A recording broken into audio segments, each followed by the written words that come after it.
You are now entering a dangerous liberty zone where God-given natural rights are held sacred and exercised. This is your warning. Tyranny, fascism, and censorship will not be tolerated. Ideas will be exchanged freely. Rigorous debate and open discourse is encouraged. If you are weak and your beliefs are fragile, you should leave now. Prepare yourself. We are now live on the Dangerous Liberty Podcast. All right. Happy Friday, everybody, and welcome to a very special episode of the Dangerous Liberty Podcast, where really what we're doing is a long range and optics little workshop, an opportunity to ask some questions, go through some tutorials, and really I plan on just kind of leaving it open to you. We're definitely going to cover the things that we discussed in the last video of why it matters, making sure that you're leveling off the scope body. If you disagree with me on that, I'll give you a chance to debate that issue, and I'll show you through some demonstration and illustrations of, well, why you're wrong. I don't know what else to say. The other thing is, if you're not normally following us, we do normally have a live stream every Wednesday at 7 p.m. Eastern time, where we talk about guns, gear, training, politics. And again, it's live so that you guys can interact and join in the conversation. We also do a lot of giveaways. Everybody is over in the chat right now. This is a community, and we want you to be part of the community. And the other thing that I want to say is, regardless of if you think I'm wrong about something or disagree with me on something, that's okay, man. We can be friends. Honestly, it's not even fun to be friends with someone that you can't argue about. But the problem is that the long-range community it's especially dogmatic.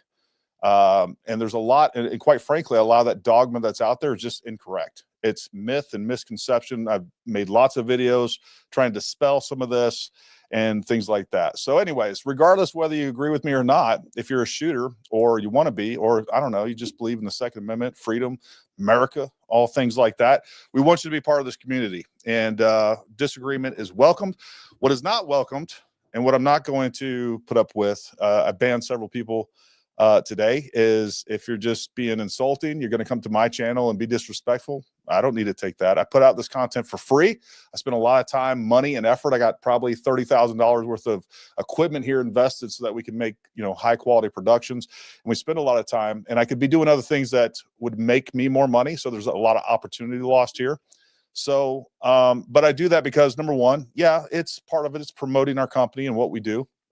But number two, even if I didn't gain anything out of it, I would still be making these videos because I want to share my passion with shooting with long range.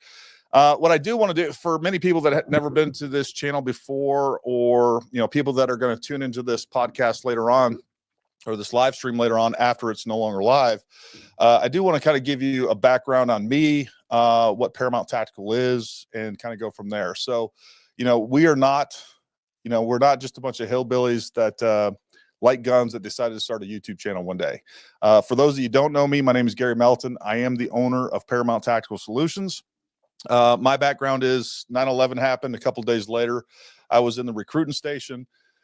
I ended up with the 101st. I was a sniper team leader during the initial invasion of Iraq. I did a 13-month deployment there, came back, and then went to selection and went to special operations. I was at 1st Special Forces Group. And then I got out of the active duty Army in the end of 2011. I did another year at 20th Group National Guard. And I took a job with the Department of State as a special tactics instructor. So I was teaching, room entry, room clearing, and a lot of other things. And then later on, I ended up becoming a unit chief. I developed their situational awareness, surveillance, counter surveillance, and surveillance detection program. I ran that unit for a really long time. But anyways, in around 2014, I got really bored with, basically doing what the government wanted me to do. And so I decided to start Paramount Tactical Solutions. I had access to a lot of good, experienced instructors. So in 2014, we started Paramount Tactical Solutions. Our first training season was in 2015. And I never wanted to get into the retail side of anything. All I wanted to do was train. I wanted to train, so I stayed proficient. And then I wanted to share, my passion for firearms, training, self-preparedness with the rest of the world. So we train military, law enforcement, and civilians. And I will say, while we do teach CQB, we teach, tactical carbine, handgun, medical courses, driving courses, all those night vision course, all those things. My passion is long range. This is what I love the absolute most. So, and I will say that's probably our most popular segments on YouTube or whatever else. So, that's who we are. We do this professionally. I've been teaching and shooting long range professionally, essentially for the last 20 years. Number one, we own a shop now. We've been selling long range equipment for, I don't know, almost 10 years. We got into retail heavily probably around 2016, 2017. It just grew from there. And that, as much as I love training, this is what actually pays the bills, is the retail side of it, to be honest with you. If you have questions in regards to any of that stuff, I'm an open book. I will tell you whatever you want to know. I am not a, YouTube shill. The only gear that we sell is items that I've personally tested and I believe in.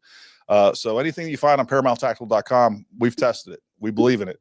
I'm not one of these guys that puts up affiliate links and someone pays me to review a product and then I put up an affiliate link and then you go buy it based on what I said and I never deal with you again. I don't do that. I never have accepted any money for any reviews or anything else that we do. The way that I look at things is, if I like a product, I review that product and then I show you, I'm like, okay, I like this product. We're going to sell this product. And then I feature that product on the channel. And if you have a problem, you can buy that product from us. And then we're going to be part of that. I want to be in touch with, the customer service side of a company. And that's part of the responsibility that people that are offering YouTube affiliate links, they don't deal with. They don't know if they've gotten a cherry pick product. So anyways, that's kind of where we're at. I don't know what to say other than that. If you're serious about learning long range, Ray Helms and I have teamed up. We have the XP Long Range Academy courses. They're on our website right now. We have not put together our 2025 calendar completely as far as everything else goes. Most of the long range courses are up there. So if you're interested in those, you can go check those out at ParamountTactical.com. All right. So I just want to say hi to all the usual suspects over in the comments. We got A.M. Atkinson. What's up? I'm assuming you're a girl. I just always think you're a girl. I'm pretty sure you're a girl. I'm just going to start calling you Amy. Jason TG sponsor, Gary Shaver, Robert Cochran, Mike Riley. Who else we got over there? Drones under 2A. Let's see. Paul Renee. What's up, Paul? Good to see you, buddy. Jeff Johnson. Good to see you. Mike Riley. That'll get you up there every single time. Gary is always right. Nick Gebhardt. What's up, buddy? And Mr. Mo. Nick, I was just talking to your boss just a little while ago, as a matter of fact. And that's actually relevant to this conversation. So the first thing I do want to talk about is why I recommend mounting scopes the way that I do, and why I talked about, and this has really been covered in multiple different ways and multiple different videos. So you guys can go check out our video logs. As a matter of fact, on our YouTube, we have a long range playlist. You can pick that out. I talk about these concepts in myths to scope mounting myths. I talk about these concepts in the recent video that I just did. Does rifle cant matter? I talk about them in my scope mounting videos, and we will talk about all those things. And I'll also talk about how I came to the realization of mounting scopes and recommending mounting scopes the way that I do. The other thing that you guys need to know is that we mount scopes professionally, right? We do this a lot. And I want to make sure that they're right. And with that being said, we test anything that I get out here on YouTube and I say, hey, this is what I recommend, whether it's a product or a methodology of something, right? I've tested that. I've tested that to death. It's been tried, proven. So when people get in here and they say I'm full of crap or I don't know what I'm talking about, like, I don't even know how to argue against that. It's like arguing against gravity. Like I've tried this in multiple different ways. I've tested this. I don't just come up with something today and, you know, throw it on YouTube and then say, hey, I recommend this for some reason. I actually care about my reputation, and, you know, I don't know what to say about that. Benjamin says your crooked reticle explanation was enlightening. It's relatively easy to level a scope reticle with a plumb bob, but knowing it may be off is great info. Yeah. The other thing I want to say, I don't know why. This is, I guess, maybe a little pet peeve of mine. In the comment sections, I see a lot of people. It's so silly, but they say reticle. They spell it REC, like TIL or something weird, or radical, RADICAL. It's reticle, RETICILE, or LE. So, anyways, it's reticle, not rectical. Yeah. This is refer to Jeff Johnson for the correct spelling here. Yeah, and also if you guys have other questions about guns, gear, I really don't care. I'm just leaving this open to you guys. We can talk about whatever you want. This is something I also plan on doing regularly. I want to get disciplined about this. It's tough to do with everything else we're doing, but I want to do this regularly for our Patreon subscribers. So we do have a Patreon. It's not something I promote a lot of, but if you want to support us in that way, we can. The way that I'd like you to support us is, you know, if you want to buy something, if you plan on buying gear, go to ParamountTactical.com, get all your gear from us, and you get great customer service with it as well. I just spent probably an hour on the phone today troubleshooting some gear, and really the problem wasn't even anything that we sold. But anyways, so we do that with our clients a lot. All right, so let's talk a little bit about scope leveling and why we need to basically make sure that we're leveling based on the optic itself, the optic body. So right here, the first thing you need to understand is you need to have some basic understanding of the mechanics of an optic, right? So right here we have the reticle. I know this is I probably got a little crazy with this blue tape, but I do want to be able to move this around. We'll take all but one of those off. Oh God. All right, so this is our scope body, right? So we have our elevation, our windage over here. And then we have the drives that are underneath there, basically just screws, right? These screw drives that actually drive the erector in one direction or the other. Here we have our windage knob over here. And then depending on the optic and how it's built, essentially what we're going to have is usually at least two different springs that are going to hold that erector tube in place as these two, the windage or the elevation, drive it in the direction that we want to drive it. So we need to understand what's going on here is that the only direction that the elevation can move the reticle is essentially up or down, and of course windage left or right.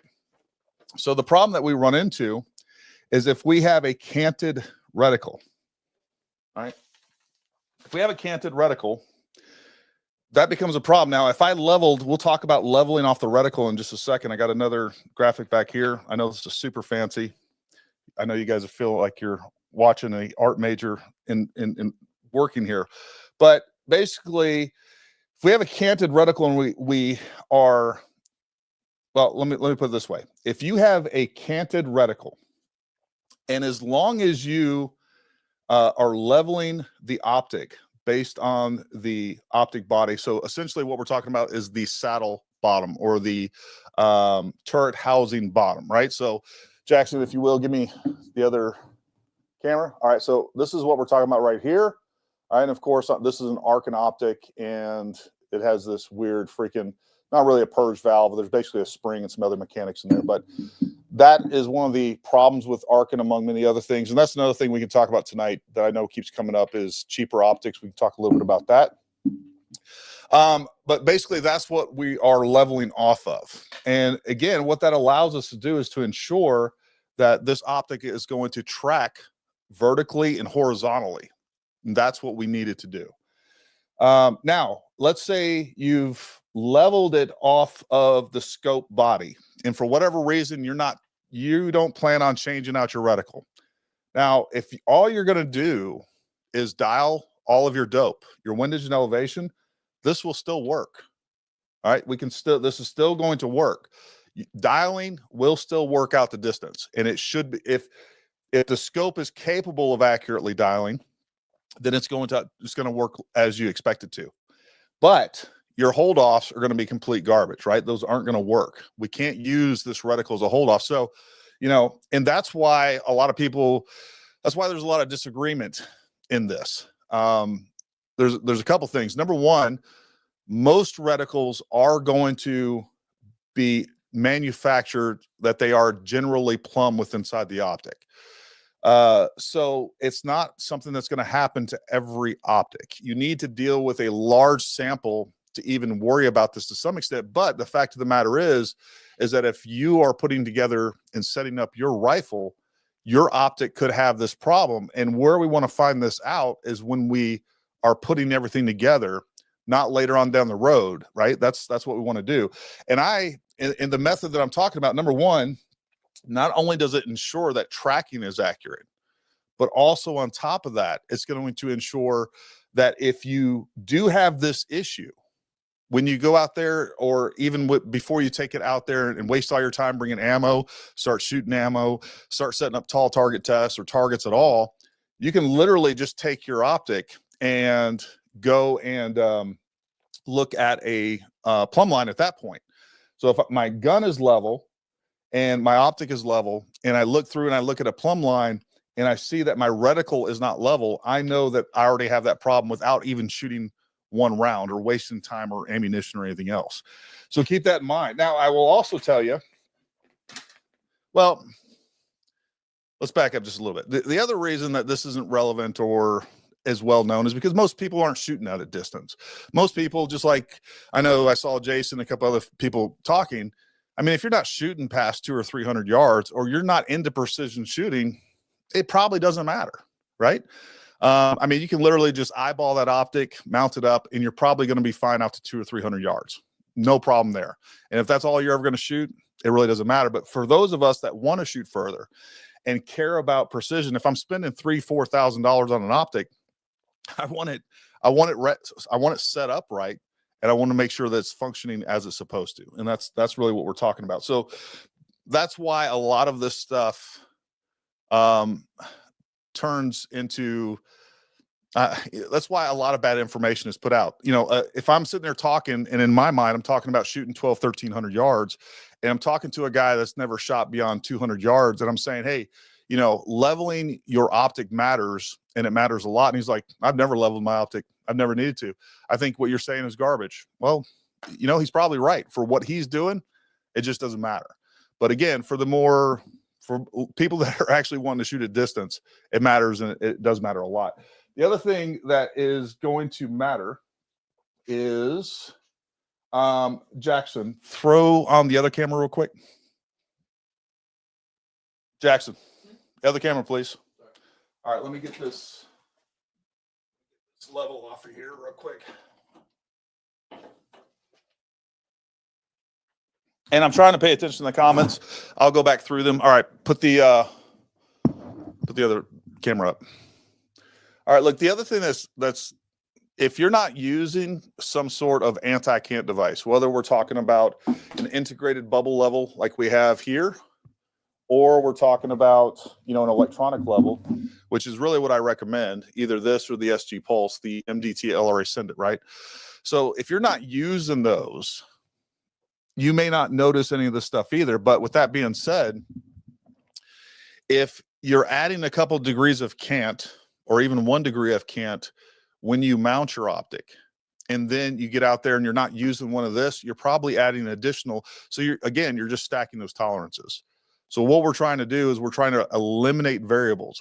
Look, there are so many variables while shooting at distance, between the between just the environment, shooting positions, stress, all those things. So you have a lot of things working against you that you don't have a lot of control over.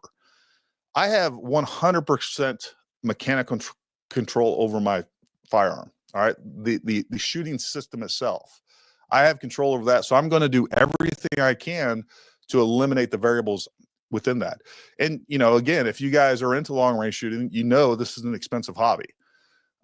So you're spending a lot of time and money. It might as well be done right. And what I want to do with these videos and our entire channel, yeah, we can charge you to do these services, but I'm trying to work, you know, teach myself out of a job here. I want to give you guys the skills so that you can go out there and prove these concepts to yourself. You can set up your gear, you can set up your equipment and all of these things without having to pay somebody else. You know what? I feel like I know that you guys can trust me when you give me your optics to mount and everything else. But the fact of the matter is there's still human error that is definitely possible. And I'll tell you, the scopes almost not, I actually can't think of a time this wasn't the case. Every time that we have a long range course, we have 3 or 4 scopes that we end up having to remount. And I'll tell you, 9 times out of 10, I'm like, who mounted the scope? Oh, I had a gunsmith do it for me. You know, most gunsmiths don't know that much about long range shooting, and that's just a fact. So they're not going to use some of the same methodologies. They're not going to be as, you know, have the attention to detail that somebody like me would have. And I'm not even, again, I want you to be able to do this. If you want it done right, you do it yourself. And that's what we're trying to do. We're trying to give you the skills that you need to do this. So you gotta, all those things are relevant, right? And there's some nuance there. And that's one of the problems that we have in the comment section, and which is why I hate having these discussions in the comment sections. All this nuance that I just talked about, like, you know, if somebody's arguing with me about something, like I can't get the relevance out of that, right? So it's just not a good place to have these discussions to begin with. So anyways, if we understand mechanically how a scope works, we understand that, yeah, we can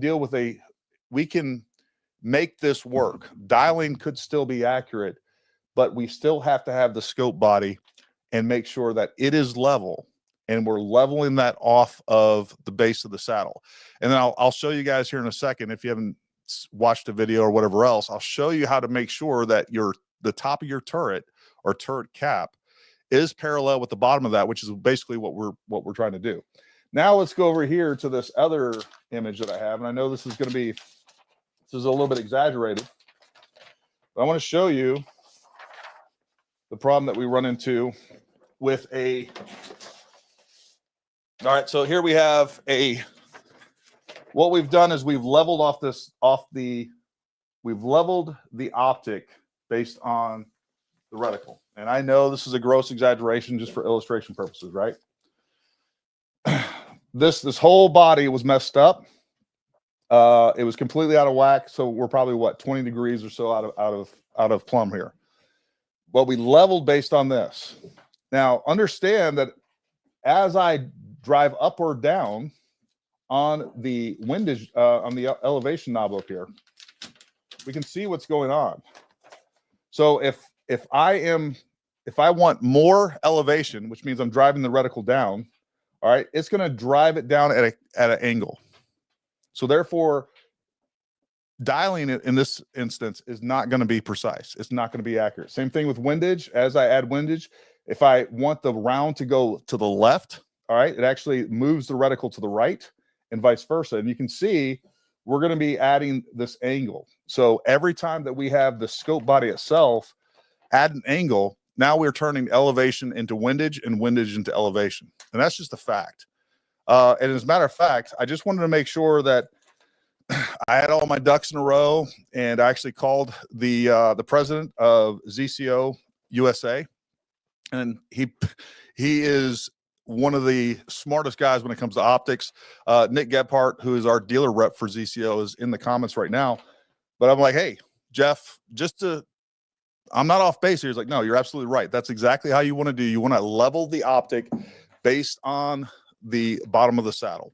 And folks, the only reason that I even knew this, and this is something I dealt with probably about 8 or 9 years ago, because up to that point, the whole time I was in military and even afterwards, I was leveling using the reticle just like many of you. You know, I was using the plumb bob method or the flashlight method. I'd use both. And I had an optic where I had a rifle, all right, and I'd been using an optic, and I had lots of dope on that gun, and I knew exactly what the dope was. And then I switched optics and I leveled that optic based on the reticle. And suddenly I saw a significant deviation in my windage and elevation. So I was looking at my past data of previous engagements, compared it to what I had, excuse me, and I could tell that there was a problem there. So I ended up spending days. I was like, is my scope base loose? I did all the troubleshooting that you would normally do. So days of troubleshooting, trying to figure this out. And then I ended up pulling it off, and I just ended up looking through the optic and making sure the optic was level, and then looking at a plumb bob downrange, and come to find out that reticle was not level. And I realized that, and I did some research, and that's not an uncommon thing. So you probably have about an 80% chance that if you level the gun or the optic based on a plumb bob, you're probably going to be fine. But again, you're leaving room for error. And the other thing that you definitely want to do is shoot a tall target test and tracking test to see what's going on with that. And then compare that to also your hold offs. So those are all things that you need to check, make sure, and get rid of those variables before you move on. Hopefully that makes sense. And we'll talk about some more things as well. Let's see what we got going on here.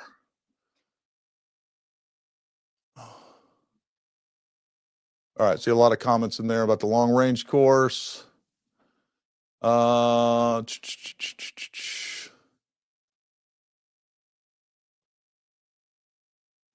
see what we got.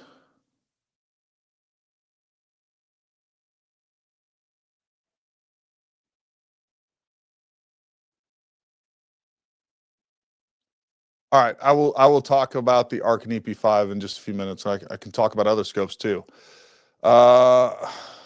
Let's see. There you go. If you don't believe me, believe Cold Bore 375. What else we got?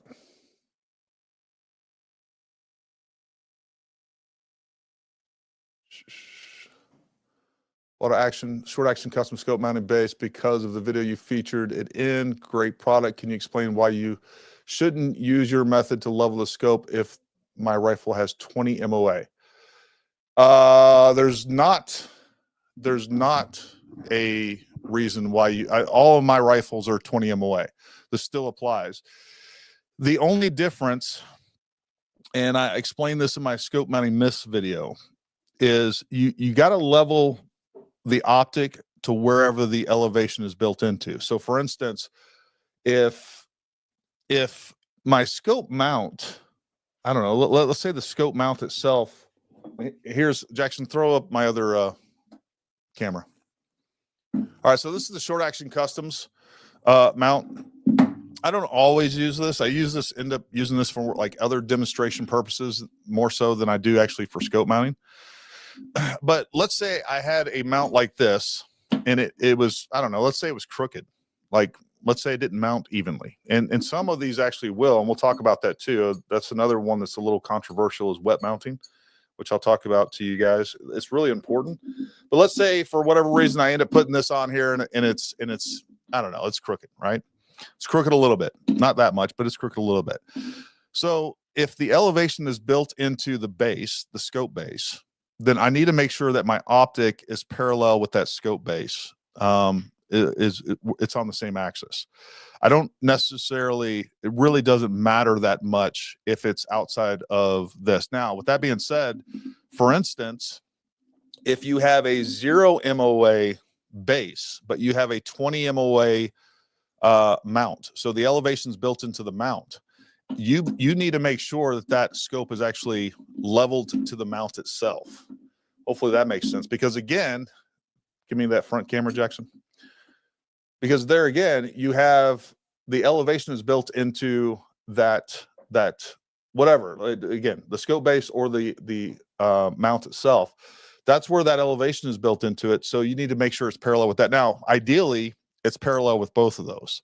So we want to try to get both of those level, and that can be a challenge sometimes. But again, if you take your time, you do it right, there's nothing you can't make sure that's done. But basically, if we are fighting against, if there is elevation built into this mount, all right, and and I don't have it level to this mount, I've turned some of the elevation that's built into this into windage, is essentially what I'm doing. And if you haven't seen it, I do a much better job because I have some graphics and I talk about that specifically on my scope mounting myths video. You can go check that out. Again, I think that's probably about 1.5 years, 2 years old, something like that. But so if you've mounted, so you want to make sure, look, what you can do and what you want to do is you want to make sure that your scope is level with the mount as well as the scope base as well. Now, one of the things I just recently, I had a short where I talked about scope mounting, and I've heard people talk about, I've also heard people talk about Ariska wedges. And as a matter of fact, here's a spur mount. The spur mount comes with a wedge mounting system. And then right here, we have a ZCO, and the ZCO block mount comes with a wedge mounting system. I used to say, and I think even in some of these videos, I've said, don't use the wedges, because what I've regularly found is that when you go to tighten, give me that other camera, Jackson. So what would happen is I have this mount right here, right? And if I put a level on it, all right, well, let's start off from the beginning. So what I would do is I'd make sure that the scope base is level. All right, that's perfectly level. And then I would put these mount on there. And I'm like, oh, that's level. But then what would happen is as I tighten this down, suddenly it would go from level to slightly out of level. And the reason being is because what we have is we tighten this down, we get galling or binding that takes place. So as these clamping surfaces, front camera, Jackson. So as these clamps on the scope mount itself start to engage with the bottom of the shoulders, the bottom shoulders of the Picatinny rail, what will happen is even at the microscopic level, they'll start to bind a little bit as they tighten down. So now it's going to bring the scope mount out of level. So it's no longer perfectly parallel with the scope base. The solution to this, and this has been recommended by Spur forever, and I've seen it before and I just kind of blew it off. But basically what you want to do is you want to put a light coat of oil or a light coat of grease on all of those binding surfaces, those bearing surfaces of the mount. So put a little bit on the Picatinny rail and then put a little bit of that oil or grease on the actual clamps on the scope mount itself, just a little bit. Now, and then of course, when you are mounting, anytime that you put a mount on, if the barrel's facing that way, before I tighten this down, I'm always pushing this forward to take up the slack so that we're not going to allow any recoil to, because if I have it back and there's a little bit of slack in there, and there almost always is, as the gun recoils, it's going to, because of inertia, all right, the mount is going to shift forward and you're going to lose some degree of zero, usually not much, but again, we don't want any fidelity lost in our precision. So put a little bit of grease on those. And then I had a mount that would never mount flush. And I saw that in the comments one day and I was like, you know what, I'm going to try it. So I tried it and I mounted it. And sure enough, a mount that would never mount flush, that wouldn't stay level with the scope base, now did.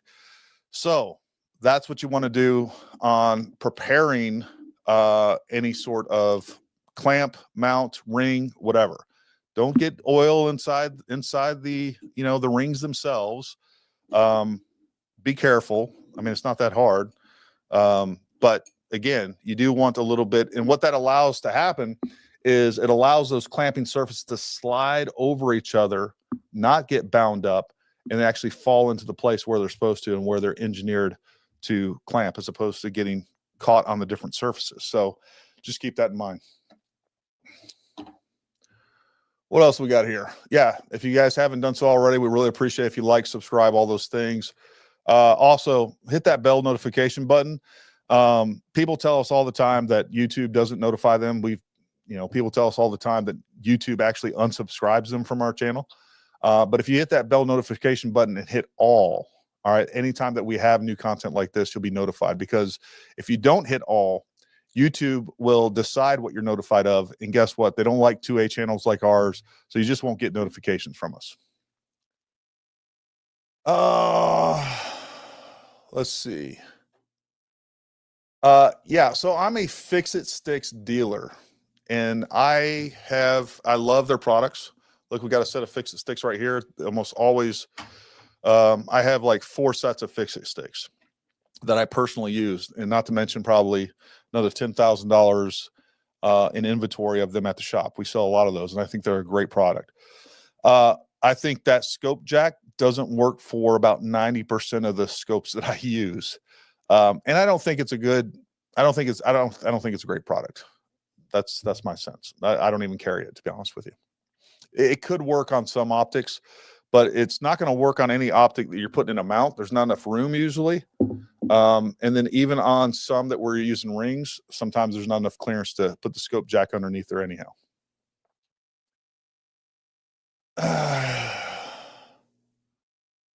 Well, good. Look, we're getting more converts. Just remember, MOA sucks. Yeah, Gary, I'm with you, bud. Look, we have over 300 back in stock notifications for the SG Pulse. We're waiting for those to come back in. We have an order for 350 of them in. We're adding more to that. The fastest way to get one is go to our website, hit the back in stock notification, and as soon as we get them in stock, you will be notified. And then whoever gets to the website first gets whatever we get. We got a batch of them in about a month ago. We had 50 of them that come in, and they were sold out within an hour. So trust me, I want, however bad you guys want SG Pulses to come in stock, I want them to come in stock more. I guarantee it.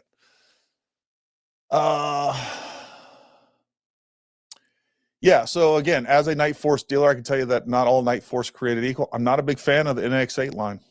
Just not. As a matter of fact, I'm really kind of only a fan of the Attacker line. I think the Attacker is a great high-end product. I think it's really good.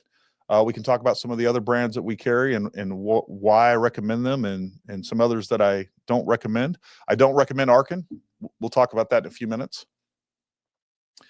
Let's see what else we got here.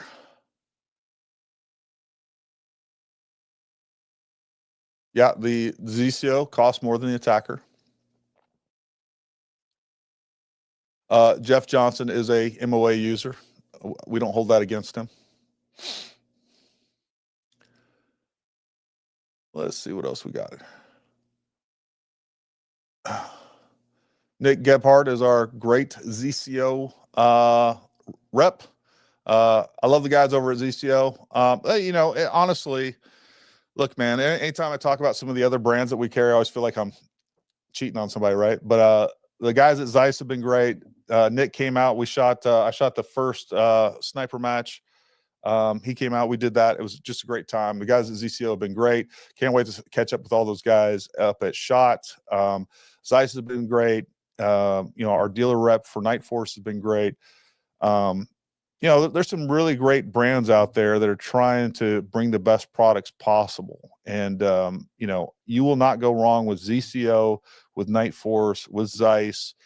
You know, the other brand that is a great product, we're not a dealer for, is Collis. Collis makes a great optic too. And I do think that, you know, I do think personally, I think right now the best optics available on the market, in my opinion, are ZCO, without a doubt.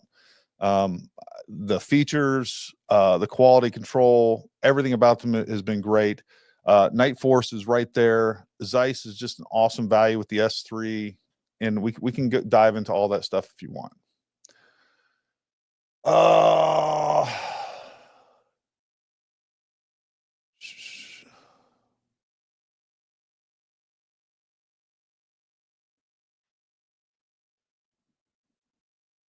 Yeah, and this goes for I don't know about twisted, but you definitely can have an issue. Look, you don't, I tell people don't put any sort of angle indicator or anti-cant device in the chassis themselves. This is definitely something that can happen with all guns. And one of the first things you need to do anytime that you get a gun is go over that gun. Really what you should do is make sure that you're taking the barreled action out of the receiver or the stock or the chassis, whatever you got going on there. And then inspect it, understand how to put that thing back together, put it back together, make sure it is torqued to spec. All those things you need to do prior to actually shooting it. And just like I will tell you, the quality control with MPA is far greater than almost any other rifle company out there. But even with those, there can be some issues where it's not going to be perfect in the chassis. And that's the other thing too, is most of the time, I'd say like 70% of the time, there's a bubble level within the chassis. And just so you guys know, if I touch or handle a gun on a live stream, YouTube will just cut the feed. So that's why I can't handle guns during a live stream. But on the chassis of the MPA, there is a bubble level at the back of the chassis. 70% of the time, that bubble level is good.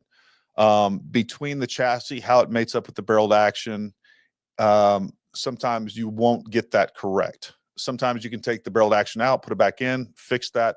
Sometimes it actually takes some adjustment at the bubble level itself. There are 2 screws in there, but that is true with all firearms, all chassis rifles, all those things, all those problems can exist. Typically, where I want a bubble level or an anti-cant device is I want it on my scope rail. That's where I want it. I want it on the action itself. That's what really matters. I don't know what this was replying to. Let's see what we got. Stupid snow has kept range closed. We can talk about the SIG versus the Vector if you guys want some additional information on that. I actually have them both right over there. I can grab those if you want. I'll give you my honest opinions on those if that's what you want to. I am going to be making some more videos on how to set those up, how to use the apps. Just haven't got around to it.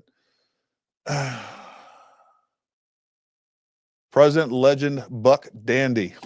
So I'm just getting into long range shooting, have not even fired my first round, but found your channel very informative. Man, that's what this channel is all about. Look, I want to get more people into long range shooting. It's one of the coolest, awesome, best sports on the planet, in my opinion. And I want to share that passion and make sure that, you know, I want to give you guys a head start, right? There's a lot of shooters in this. Nick Gebhardt, great shooter, been shooting long range for a long time. And many people, Jeff Johnson, he's been out there shooting a long time. We can all tell you, we've spent a lot of time and effort making a lot of mistakes, spent a lot of money buying the wrong gear, and that's what we want to do. So if you guys ever have questions about what gear to buy, all those things, number one, shoot us an email, leave a comment in the YouTube channel. We'll try to address that. Ask it on a live stream just like this. But if there's any way that we can help you, you know, we will. And, you know, of course, we would appreciate if you do business with us. It is a little bit, I don't know, it's kind of a kick in the balls when somebody's like, hey, Gary, what scope should I buy? Well, you should buy the Zeiss. Okay. And then you hear from them like, yeah, I bought it off of Amazon. Well, when something goes wrong with it, good luck with Amazon helping you out. And I probably could have got it for you cheaper anyhow. So, you know, help us out and we'll help you out for sure. Gary, where did you get the level for the turret that you're using? This is a Stabilo level. Jackson, give me another camera. All right, so this is a Stabilo level. I actually have, if you knew how many levels I have between over there, in the drawers over there, and many other things. All right, so this Stabilo level is pretty good. I got this off of Amazon. This is probably the 3rd or 4th one that I bought. These are very accurate, or they can be. But you will also get ones that are not accurate, right? And I've also had ones that I've dropped and stuff like that where they've come out of level. So I think this was the 3rd one I got before I got one that is level. Now, one of the things that you guys can do to make sure that you're, and look, a price of a level doesn't matter. I've spent like hundreds of dollars on machinist levels that were absolutely not accurate at all. So the price of a level, you can buy cheap levels and they're good. The key here is to make sure that you find a surface and then find that level that you can turn that level 180 degrees. And you guys can see essentially where that bubble is, right? So if I turn this 180 degrees to the other side, it should read the exact same. And it does, right? So I know that this level is good. Now, if you really want to get super precise, excuse me, you get it on a perfectly level surface that you check with another level. And then, you know, you make sure that it's reading level. But if it's reading the exact same in the exact same position, same surface, after you turn it 180 degrees, regardless of the price of it, it's going to be accurate. So those are really good. Of course, there's other things that you guys can buy. You can buy these on Amazon. They even sell them at Harbor Freight. And I use this all the time for a lot of different things. But, we have an electronic angle indicator. And, honestly, what I use this the most for is for timing muzzle devices. So I'll put this, let's say I'll throw the rifle up on a tripod. Jackson, give me another camera. Hit it again. It's stuck.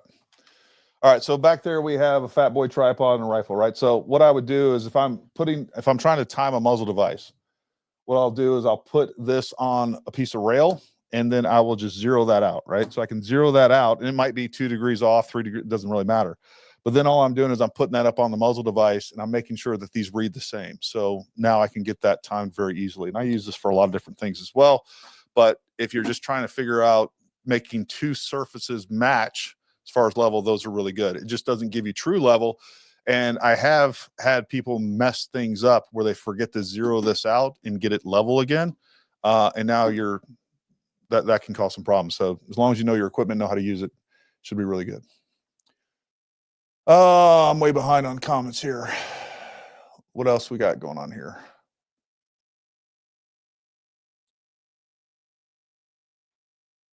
Yeah, and this is something that you want to do. This is something that you want to do, especially with a new scope. All right, the first thing you do when you get a new scope is, take that thing and just turn those turrets like crazy, all the way to one direction, all the way to the other. Same, all the knobs on there. Turn those things around. These things do have some grease in there; they can get stuck. Or if your turrets have been sitting for a while, that's always a good practice to just work those turrets. But especially when you get a brand new scope, so make sure you do that. Blanket says, I agree with the majority, only caveat being the ultimate objective is reticle travel more so than housing. The more we pay for quality machine, the cost this correlation will be, though. Yeah, all I can tell you, and Plinkett, I believe your real name is Daryl. I did read through part of your email. We'll definitely do a phone call or something. I think we're talking about nuance difference, or maybe even talking about semantics. I know you were talking a little bit about coatings and things like that. I hear you. Generally speaking, everything is based upon the turret housing. This comes from multiple manufacturers. I'm not pulling this out of my ass. This is coming from multiple optic manufacturers that the orientation of that erector is essentially going to be based on the bottom of the saddle. That's what we're talking about. So I'm just telling you, that's what the manufacturers say. I have tested this on multiple optics. I've yet to see any deviation on that. If there's ever a time when I've leveled an optic, well, I can't think of a time that I've used the way that I'm talking about. Leveling off the turret housing, the bottom of the turret housing, and making sure that I leveled that an optic didn't pass at least a vertical and horizontal tracking test. It may still, because of the optic, has some, it's not precise in its tracking, but typically speaking, everyone that I've ever tested is going to work that way. So I'm going to be hard to convince otherwise, between my own personal experience and then confirming that with multiple scope manufacturers. I'm going to be hard. It's going to hard to convince me otherwise other than that, but I'm open to whatever. Let's see.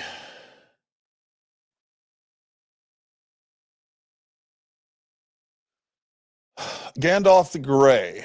It's just Gandalf Gray. I would love to do more long range, except the barrier to entry is extremely high, and it's also a struggle to find a range past 300 yards where I'm located. Yeah, I think that's a struggle for everybody, right? Yeah, it depends on how serious you want to get into long range. I don't think. Yeah, and that barrier, whatever that barrier is relative to everybody's own budget, right? I might say, well, there's not a big barrier because you can get into long range shooting. You can get into long range shooting. you realistically could have a pretty good long range setup for $1,500, $2,000. But that may be a barrier that some people just can't overcome because of their financial situation. And that's fair. So, but there is a way to get into the long range shooting cheaper. You still have the challenge of finding ranges to go shoot at. And that's something that I even face. I actually have a 1,000-yard range just a few minutes away from me. I have some problems with that particular range and the people that run it. So I don't use that. So beyond that, I'm basically about 2 hours away. So that's why you guys don't get to see as much actual shooting long range content as I would like to produce. It is a challenge to get away from work. I still have a lot of responsibilities running the business, doing all the things that I do, and then still get away and go shoot more live long range content, right? And it's something I always plan to do during courses, but we stay so busy through courses. It's a challenge as well. So one thing I will say to this, and this is one thing I found through testing. Let me see if this has a battery in it. Yeah. All right. So I'll just pull this off. Jackson, give me the other camera. All right. So let's talk about digital levels. This type of digital level, by the way, it's really a digital angle finder, but that's neither here nor there. So what I would say is that I actually prefer bubble levels for mounting as opposed to this thing, right? So let's get it up here and let's go ahead and let's zero this thing out. It's hard to do this backwards. All right.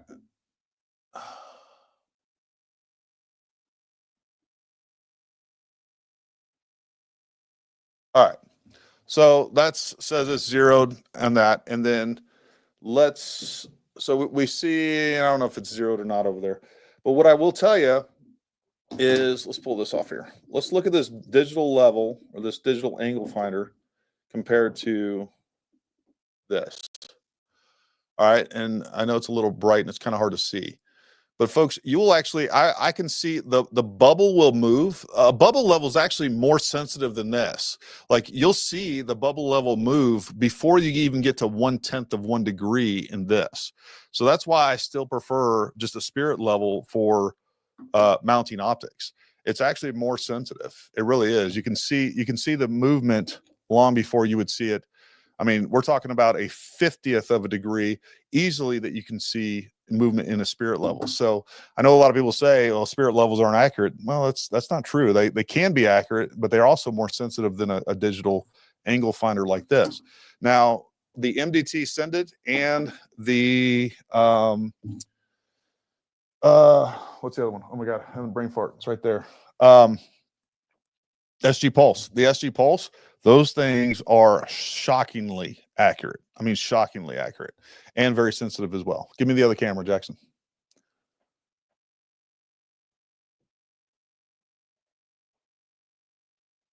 Oh yeah, there's lots. Okay, look, anybody watching this, look, if you want to know what I recommend, what I carry, go to our website. Look, there is you can get lots of different bases. You can order area 419. Those are great.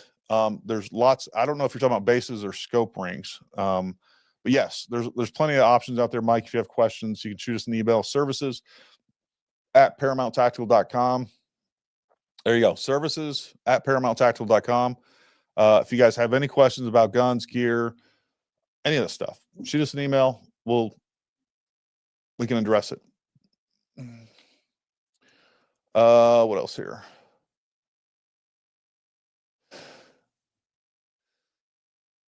Yeah, look, I have a problem.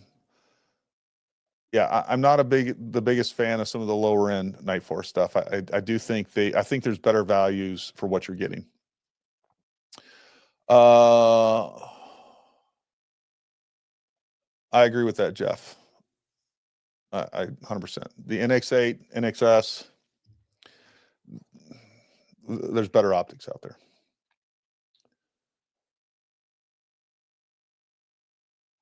Look, there are some hunters and there's certain applications where second focal plane optics make sense. They don't make sense for me. I think if you're used, look, there's a lot of people, whether we're talking about MOA or we're talking about second focal plane or whatever else, there's a lot of people that are still using things because that's what they're used to. And quite frankly, if you threw them on a first focal plane optic, they probably wouldn't be comfortable with it at first, right? There's going to be some transition time needed to be proficient with. I do think that first focal plane obviously is a better system altogether, but again, I think for hunting it's probably overkill and not needed. So for the distances most people are hunting, it doesn't matter. Yeah, no, I haven't looked through the 540i yet. I'm very impressed with it. I watched his review. I was privy to some information prior to the release of that. I watched Area 419's Philip Vallejo's review. It's an impressive optic. There's no doubt about it. It's also a pretty expensive optic, right? But it's right up there with the Zero Compromise 8-40. Really, well, I'll just leave it at that. What's a 419? This mount right here. So they're tactical one-piece mount. If what I would need to know from you, Pat, I mean, I get a lot of questions like this, and there's a lot of answers to it based on the variables, like what kind of gun are you shooting off? Is it gas gun, bolt gun? You don't have to answer that now, Pat. All I'm saying is, if you have questions about these things, shoot us an email. Tell us what gun you have, what optic you have. Well, it's a Nightforce Tactical 525, but the Area 419 mount or rings, man, they're just hard to beat. We did a full review on those. Just an excellent piece of kit. I had a whole stack of them over there, but Summer already took them.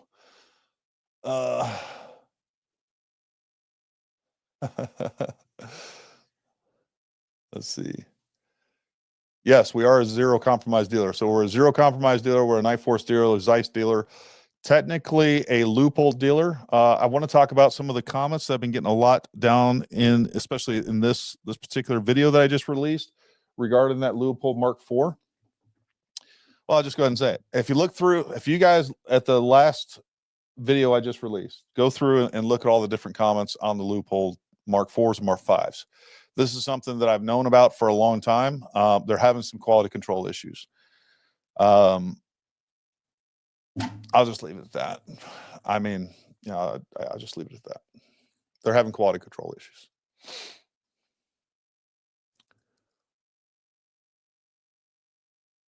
Yeah, so one of the best low power variable optics out there is the Trigicon Credo. We have those in stock. Let me see. I got one on kind of my recce gun. That's right over there. It's a really good optic for the money. The glass is really good. It's a good optic. If you want to spend more money, now I will say the Nightforce Attacker 1-8 is a money optic. I'm waiting for. I hope Nick is still watching. I'm waiting for the 2-10s, the Zico 2-10s to come in stock. We have a bunch of those on order. Those I'm pretty excited about those, and we're going to check those out again at SHOT Show. So, but we do have several of those on order, and those are going to be coming out pretty soon.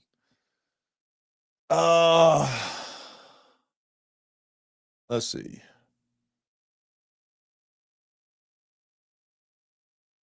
Should I wet mount the scope? Oh my God, no. Dear God, no. Hopefully you're just joking, Ricky. If you're not joking and you thought I said anything like that, absolutely not. We don't want any grease. We don't want anything coming in between the scope ring portion and the scope body itself. We want nothing on, and that's what's really cool about the new Area 419 mounts. If you guys haven't seen my review on those, make sure you go watch that. But they have raw aluminum on there. If anything, what you want to do is, take some alcohol or some degreaser and clean the inside of the rings and even the area that the portion of the scope tube that's going to make contact with those rings. So we want nothing on there. We definitely don't want any. I mean, I don't even want my, oils for my fingers or anything. Probably won't matter.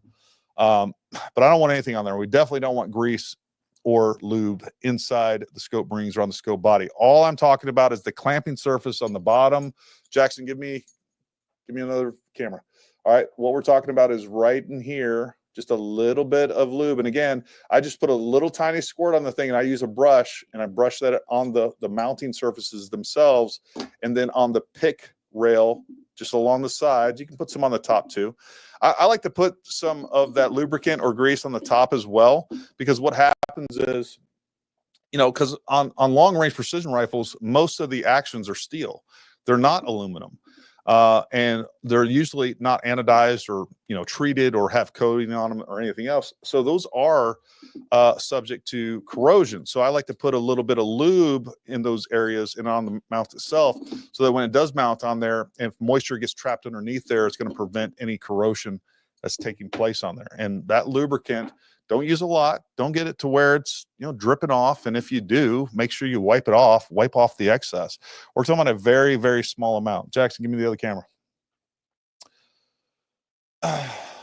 That's right. MPA folks are human too. And I'll tell you, we have sold a lot of guns, and it is far, I would say it's probably like 1 out of 300. I think that is a fair assessment. Maybe 1 out of 200. So less than 0.5%, probably at most, where we've had an issue, and it's usually minor. We've probably sold maybe I'd say at least 400 guns, and it's probably more than, it's probably closer to 500 of the MPA rifles. And I've had 2 that goes back. Before that, we used to sell Daniel Defense.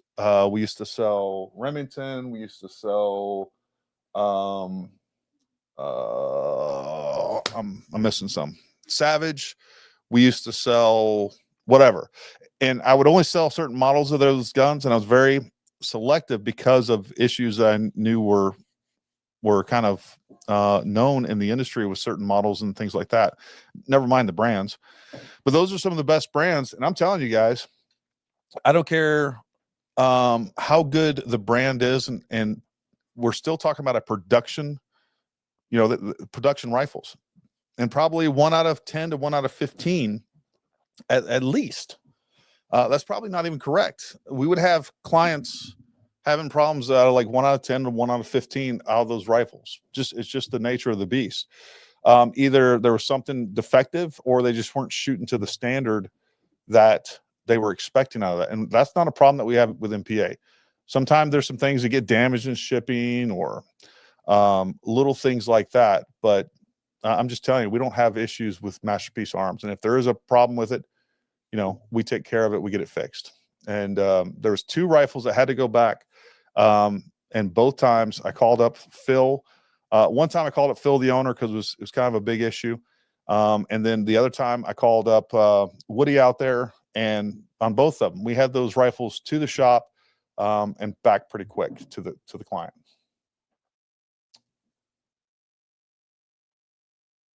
Oh, that's cool. I didn't see that. Hopefully you tagged us in it, but I could miss it.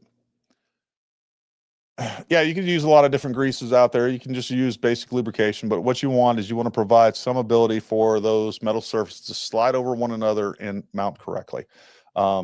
Grease, you can use grease. Honestly, I use Lucas gun oil. It's what I usually use, but I know a lot of them do recommend grease, and that's probably even a better answer, but I've gotten the same results with just basic gun oil.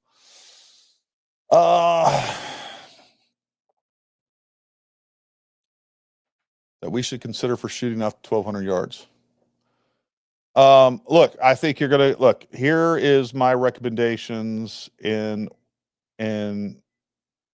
from cheapest to most expensive, and I think these also represent good value at those price points. I think you're getting what you pay for.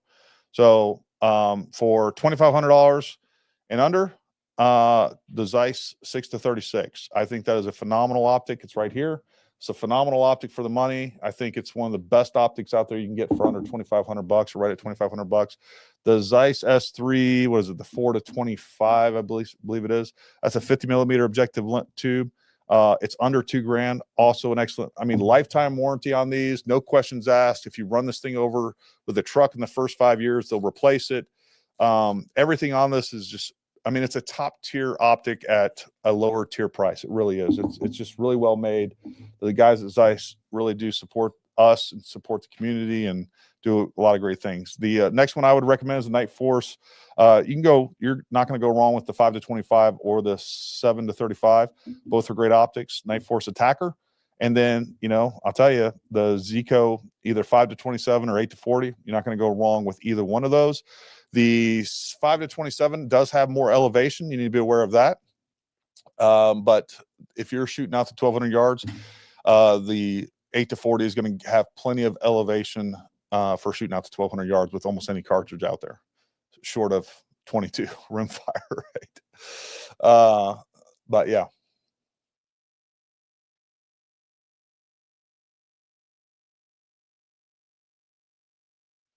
Yeah, so again, we are a Vector X dealer. We do have some of the Vector X's in stock. We have more coming in. We're still waiting on the range enhancers, all those things. Look, I will tell you, I haven't had a chance to do a full review on the entire Athlon lineup. We decided to go with Athlon after I did see the Aries ETR UHD, excellent optic. The Aries Chronos, we have those in the shop, and then of course the Aries spotting scope, which I have right over there. I do think after reviewing, look, we had a lot of clients saying, Gary, look, I like to carry nice stuff, right? So we carry expensive stuff, and I understand that it's not what everybody can afford. So what I did was work really hard to review, to research a lot of companies on the lower end, budget, but for good value, but also a company that's going to stand behind their products. That's really important to me. So anyways, we now carry Athlon. I've been really impressed with the ETR UHD. I don't have a lot of time on it. It is a good optic. I think you're going to be really happy with it. Is it the Zeiss S3? No. Is it any of these? No. And that's another thing I want to talk about in just a second. We'll talk about some of these budget optics and what to expect.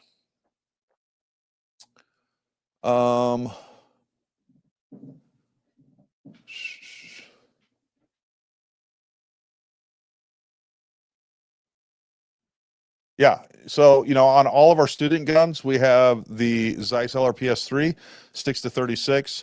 Man, those are just phenomenal optics. And the fact that they're $2,500 is really hard to beat. A lot of our clients end up buying one of those from us after they attend one of our courses. Paul did.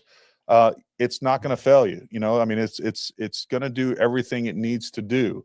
Of course, you're going to get a little bit more performance to some extent. Let me rephrase that. If you're going up in price to the Nightforce or the Zero Compromise, there is more performance gain to be had, but chances are you may never get there. Now, if you end up being a top level competitor, you get a lot of time on an optic. Most people that are just getting into long range shooting or don't do a lot of long range shooting, I could put down a Zero Compromise optic and a Nikon next to it and have you look through it, and you won't be able to tell the difference. I mean, you haven't spent enough time behind glass to even notice the difference. So, there is a thing about buy once, cry once. And I think, look, I think if you end up buying, here's the reality. If you buy one of these Arkans or you buy an Athlon even, depending on how much you shoot, but if you continue to shoot and you continue to be engaged in this sport, you're going to upgrade. All right. You will get to a point to where you see the performance difference, whether it be minute tracking on the high end, whether it be, glass quality, that you're getting better at perceiving the difference in that. You start seeing differences in lower light conditions, high mirage conditions, all those things. If you moved up to a Zeiss S3, there would be almost no reason to ever go higher unless you just wanted to. Now, again, you're going to get more performance out of the Nightforce. You're going to get even more performance out of the Zero Compromise. There is a difference in those, especially in low light and mirage conditions. But,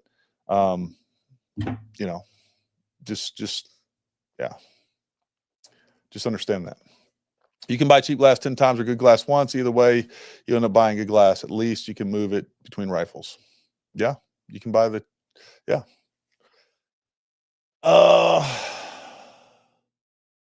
Let's see. When tightening the scope within the mount, make sure closing gaps are the same with a feeler gauge. Is that important? No, it's not actually that important. I don't use feeler gauges. I'm not worried about that exact. I eyeball it. If I notice that I have a lot of gap, and so what he's talking about, folks, let me see. Jackson, give me another view on there. So, all right. So what he's talking about is this gap in between the rings, right? And we have it in some of the other mounts and stuff as well. He's asking, does it matter if these are perfectly the same as the gaps over on here? And the answer is no. What you will notice is that the more, like, if I got this side all the way closed, there's a thing I always talk about in my mounting courses, videos called ring pull. The less I have these out of alignment, so if it's a little bit more on this side and a little bit less on this side, right? I don't have this gap even on both sides.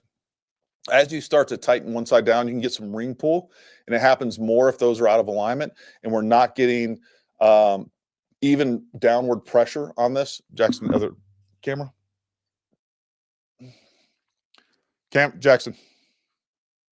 So if I'm not getting even downward pressure on this and I start to tighten this down, it was already a little too tight or the opposite size too tight, it will start to pull that thing over.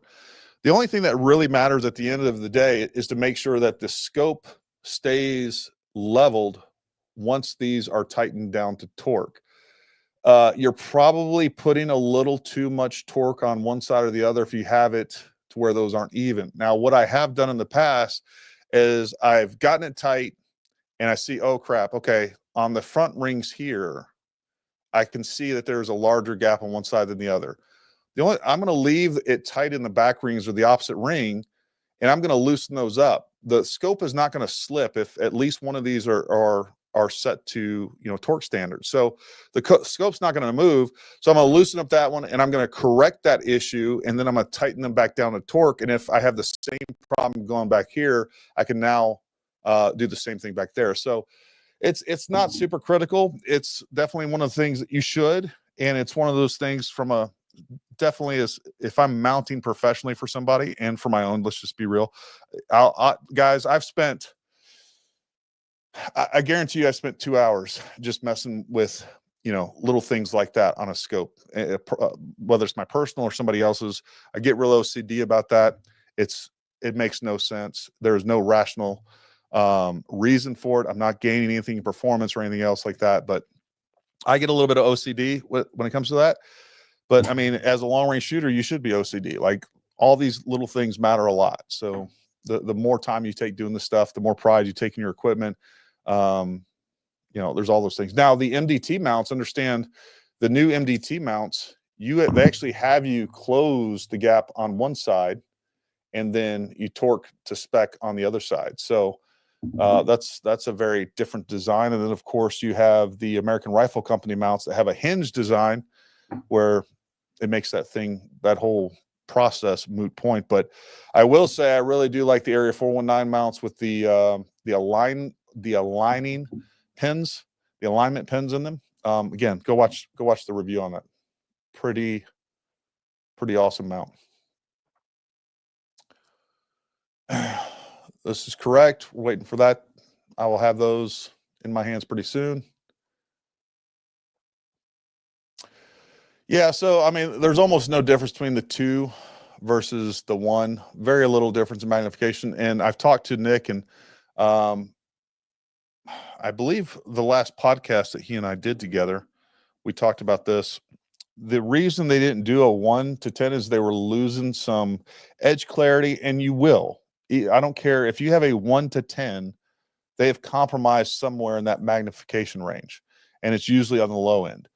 So you're giving up. You just can't magnify 10x. That's why, again, even if we have a 6 to 36, all right, that's a 6x magnification.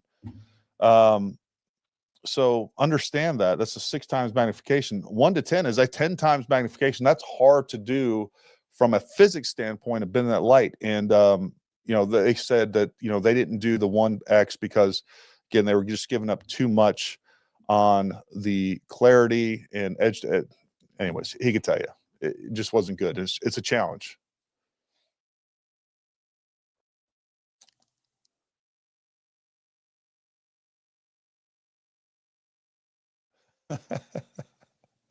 There's some truth to this, right?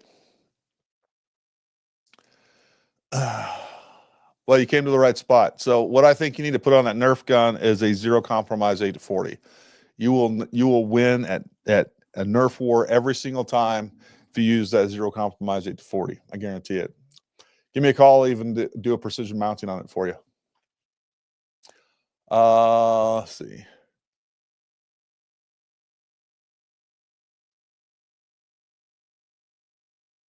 There you go. And that Klein digital angle gauge is a good one.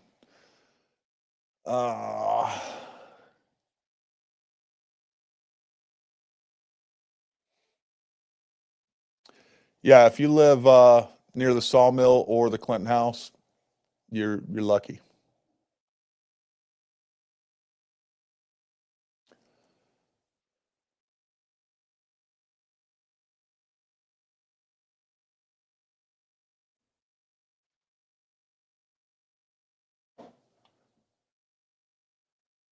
There you go. Don't accept mediocrity. I don't, you know, man, you guys are freaking paying a bunch of money for optics. Expect the best. Oh, let's see.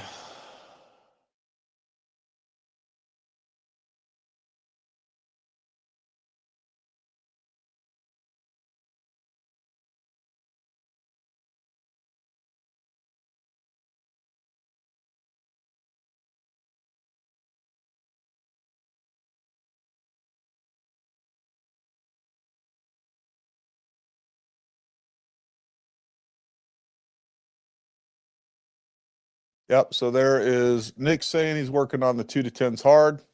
See, that was like 17 minutes ago. So that's tells you where I'm at on these comments. I'm catching up, guys. Yeah, Jeff. I would say the 1 to 6 is great until you get a 1 to 8 or 1 to 10. You can get some really, really good 1 to 8s, no problem. That's where you want to be. Get you a 1 to 8, either the Trigicon. Yeah, like I said, the Trigicon Credos 1 to 8s are amazing. Really good glass, really good clarity. And if you want to go big time, get you the Attacker 1 to 8. Let's see.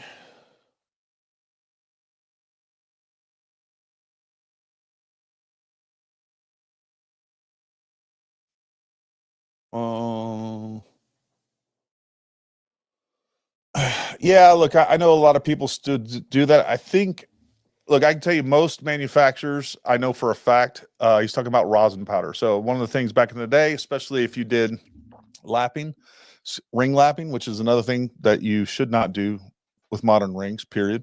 Should not lap rings. And we can talk about it if you guys want.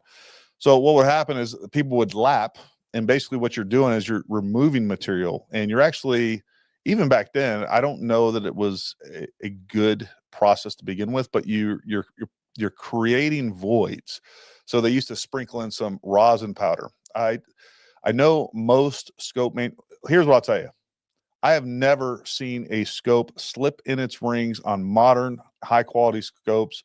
If you torque them to spec, you mount them correctly, all those things. Just never seen it done on any in the last 10 years.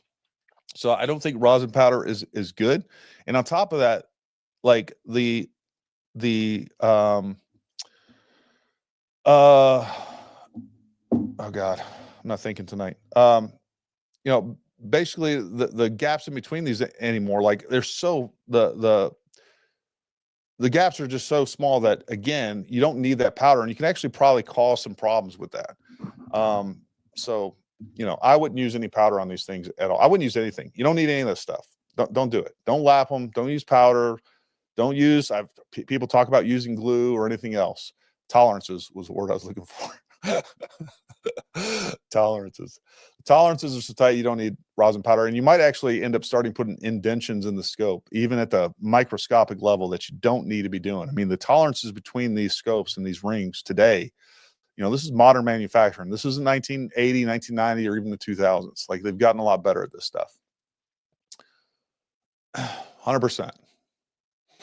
And Jeff is a F-class shooter. All right. So if the F-class shooters don't do it, don't do it. Man, I love my Cali 16. I love it.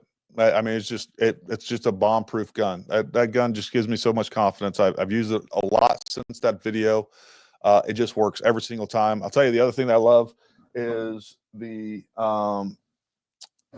T-back Dominus SR, that suppressor on it. That's another freaking amazing suppressor. So, yeah, there's that. So there you go. There's another testimonial on the MPAs. And guys, I get text messages, emails, DMs like this all the time. Gary, I just got my MPA in, and look at this. I shot the tightest group ever. And it's a gun that's under $2,800. Depending on how you fit it, outfit it and all that stuff. But the base price for the MPA PMR Pro 2 is $2,600. So it's pretty hard to beat. Now, he got a long action that costs more and all those other things, but still, it's the best rifle value on the market.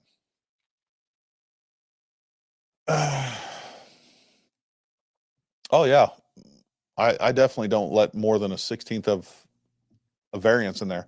I have a full scope mounting video, guys. Go check that out. Just precision scope mounting. I have an older one that I cover some of the stuff. Make sure it's the one that's been shot in the last year and a half, 2 years, whatever it is. It's or last year or so. So I updated that, added a lot more information to it. Go check that out.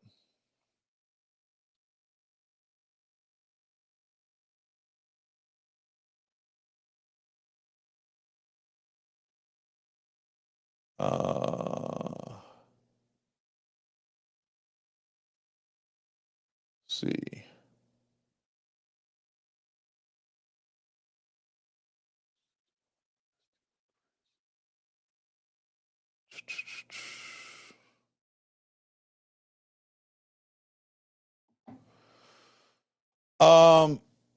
I haven't played. The only thing I've used of the tracked was their spotting scope, and it was their spotting scope was more expensive than Ray had it.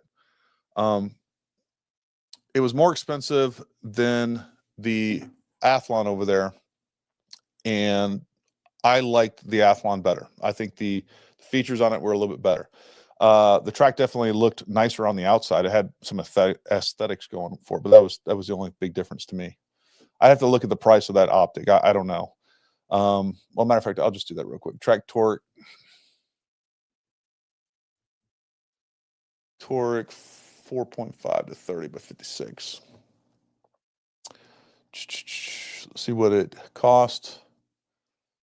$16.94 is what I'm looking at right here. I don't know. I haven't tested it out. Don't know.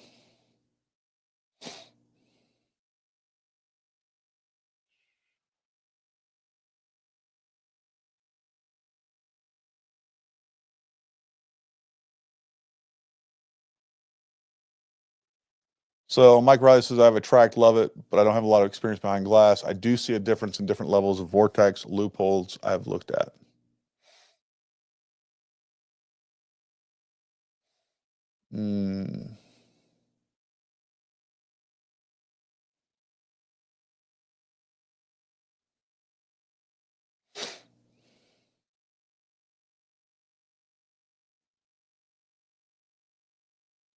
I was having a conversation about seating depth today, especially on the Hornady 6mm 105s. And he got to a pretty high, those things like to jump. So if a lot of people and I guess the running, everybody believe, look, the closer we get to the lands, the more accurate, the more consistent. ammo is going to be. That has been the doctrine for a really long time, and that is not the case with some rounds. Just understand that. So like the 6mm especially, they tend to like to jump a little bit more than most.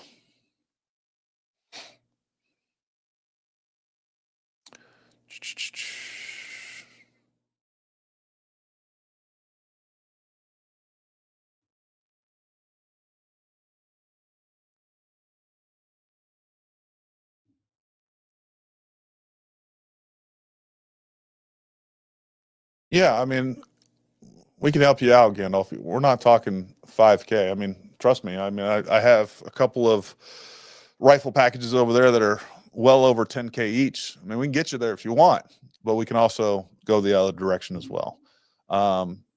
We can get you out there shooting and being well equipped to where your equipment's not going to hold you back for well under 5K.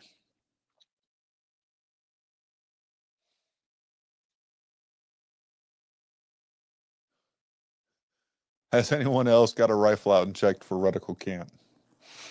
Well, the challenge. Look, here's what I want you guys to take from that video too: is you don't need to. I see a lot of people in the comments saying, "Hey, I'm going to pull my optic out off now and check this and do." You don't have to do that. I mean, you can if you want. It won't hurt. It won't hurt to remount. I mean, some of you guys have probably had those optics in the same mounts for a couple of years, and it's probably a good idea to pull everything off and just quality control and make sure that everything's working properly. I do that with my guns pretty regularly. But at a minimum, what you need to do is you can just bypass all the stuff and do what you need to do to begin with and go shoot a tall target test. Shoot that tall target test using, essentially the reticle, and then also use just dialing. So both of those things need to be done. And then if you want to, and you should do a full tracking test. But that's the thing. So if we go back to this up here, we go back to this thing, right? All right. If you mounted using the scope body, we can have a completely canted reticle and it will still shoot a tall target test properly. If you're only using the center, the moment you start using the hold offs, you're going to be turning windage into elevation and vice versa. But if you're just using that center dot and you dial everything, doesn't matter if the reticle is canted, as long as the scope body itself isn't, this is going to track correctly. But if you did this guy back here, where you mounted off the reticle, scope body has cant in it. Now you're running into problems, right? This is going to cause you problems. Perfectly level and plumb reticle here, but when we dial elevation and we're pushing this down at an angle. That's just a fact. So, but shoot a tall target test. Go test it out. What was the question on the Vortex Razor HD? I didn't see it. I missed that one. Yeah, I think there's better optics. I think the Razor HD is heavy, way too heavy. Not that there's anything wrong with heavy, but I've not been impressed with the Razor HDs. I just haven't. And I know there's a lot of people out there who shoot them. I think you can get, and they're expensive, man. The new Razor HDs are like $4 or $5 grand. I would, trust me, if I'm spending that amount of money, if I'm spending close to $4,000, I'm going with the zero compromise, period. It is a better optic in every way possible, in my opinion, than the Razor HD. I don't know if you're talking about the higher mag stuff. The video that Gary doesn't look like a baby in.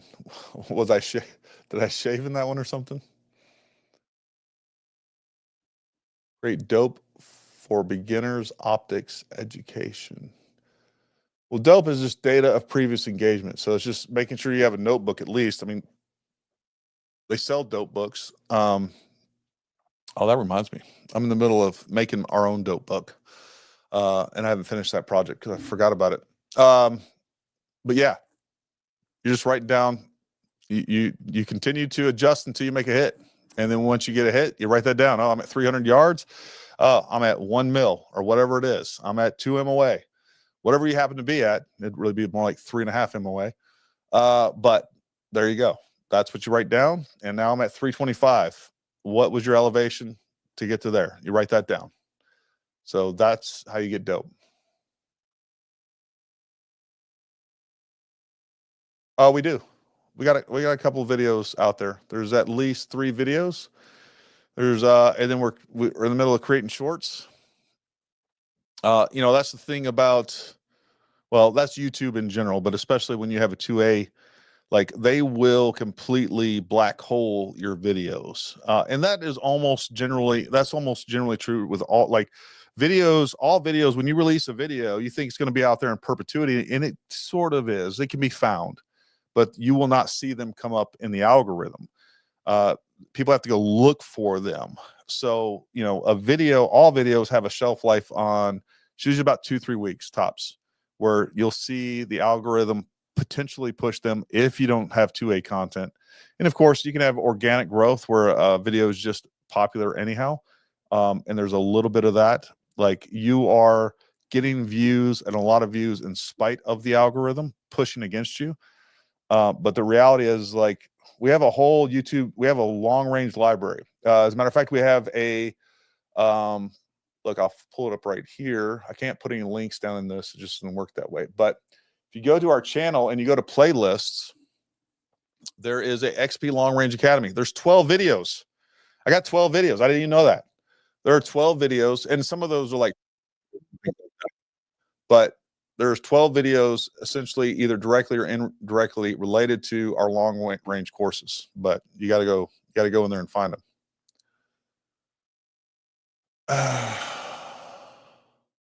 Oh, thank you very much. I appreciate that, Gandalf.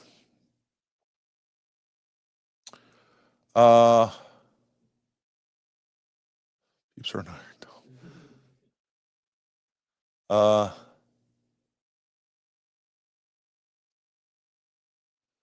So my loophole Mark IV is probably back at loophole getting looked at. It also had a reticle that was leaning to the left. I believe they have an issue going on with these scopes right now. So yeah, so that scope right over there that you can barely see. All right. Right there. All right. On that rifle back there. That is a Mark IV. The whole reticle is shifted over. It's really strange. I've never seen this before. So there's that. It's canted. So there's that. And then I cannot get the parallax to adjust. Like, no matter what distance you are, and I'm moving my eye around, that reticle is just all over the place. Like, it's all parallax. They put all the parallax in there.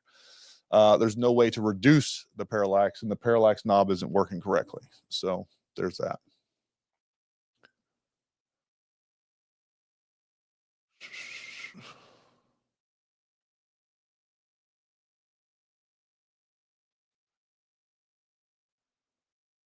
At my age, I purchased my second Nightforce. I found my base wasn't level from front to back on my Remy 700 308.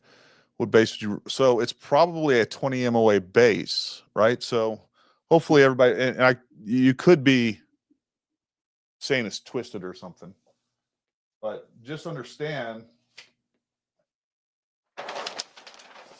So when we talk about a elevation built into a scope base or even a mount, so let's say, okay, understand that scope base is, it's going to be a little bit, this is real big exaggeration, right? Huge exaggeration. But essentially, it's going to be canted downward like that. So it's going to be thicker in the back than in the front. And then you have your pick rails, right? But you got 20 MOA built in there. That's how it mounts on the rifle. All right, there's your action. I know I'm an artist, right? If we were playing win, lose, or draw, I would not win. But yeah, so if that's what you're talking about, a scope base isn't supposed to be level from front to back. Now, if you're talking about across the y-axis, that's a whole nother thing.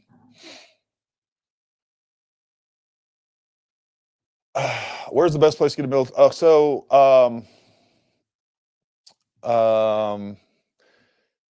I have, matter of fact, hold on, let me go grab this.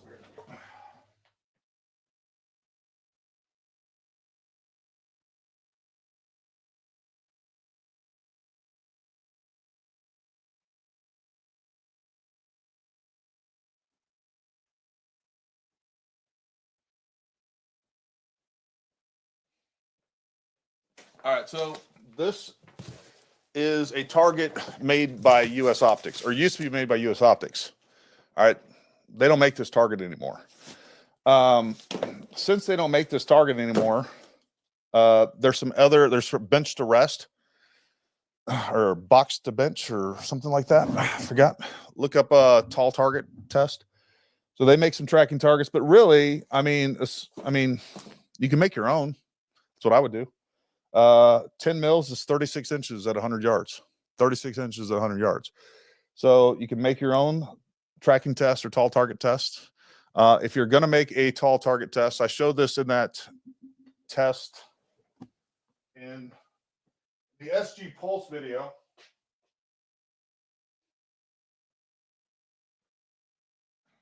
In the SG Pulse video where I shot the tall target test, I showed you guys this. Get yourself one of these laser levels and bring it out to the range with you. Some of them are daylight bright, but you can use this.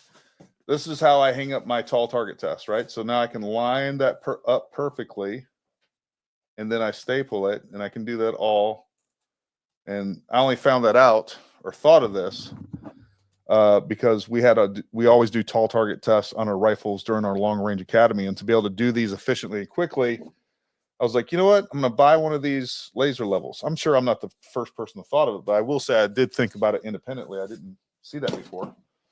I know people use this for scope mounting. Again, they're leveling off the reticle. I wouldn't do that, but for all the reasons we've talked about. But you can use that to check it. That's a electronic plumb line, and it's better than a plumb line because plumb lines, that doesn't move in the wind unless it's really windy and it blows your whole tripod over, right? So make your own tall target test or mill. It's 36 inches. Every mill is 3.6 inches at 100 yards. At 100 yards. So do the math. Easy to do. Look at that, Jeff Johnson. He said it.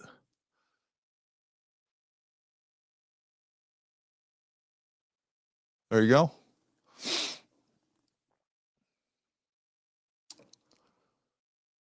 Let's see what else we got here. That's right. I make my own dope.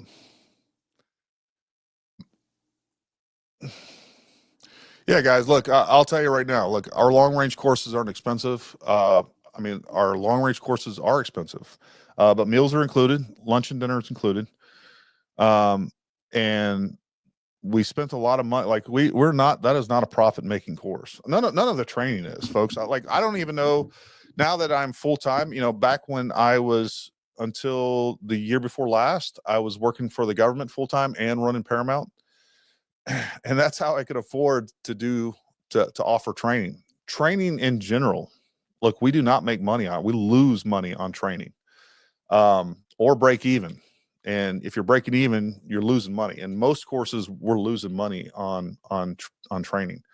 That's what I wish I could do all the time. I wish we could just make a whole bunch of money just doing training.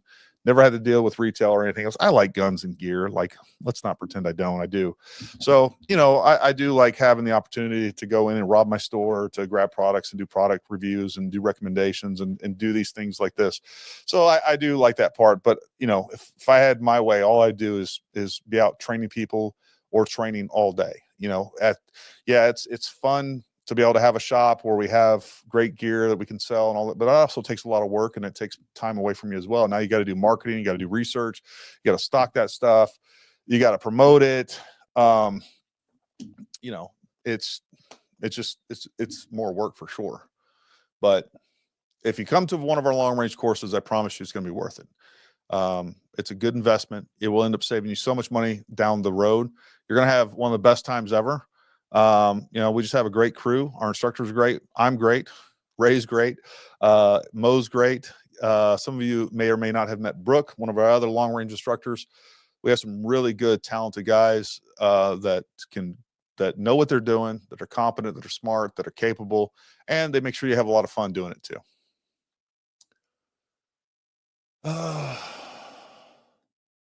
Yeah, so I just got a bunch of I'll be doing some more 6 Max loading and talking about that and posting that probably on Rumble. It'll get pulled if I post any reloading stuff on YouTube.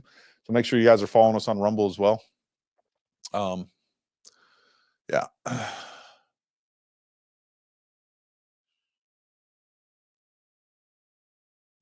This is absolutely true. Depends on bullet and revolutions, depending on your twist, as well as velocity.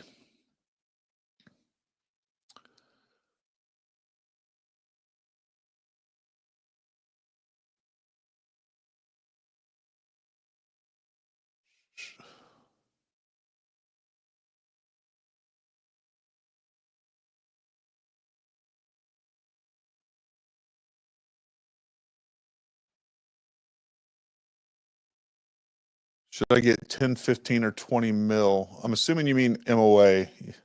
20 mil would be about 70 something MOA. 20 MOA. You want 20 MOA. You want 20 MOA of mechanical elevation in that gun somewhere, either on the mount or on the rail. Yeah.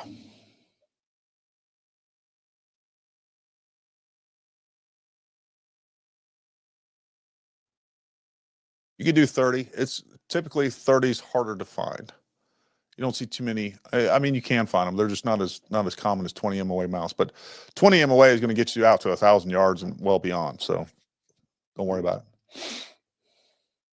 Between that mechanical elevation and what elevation adjustment you have in your mount or in your optic, you're gonna be fine.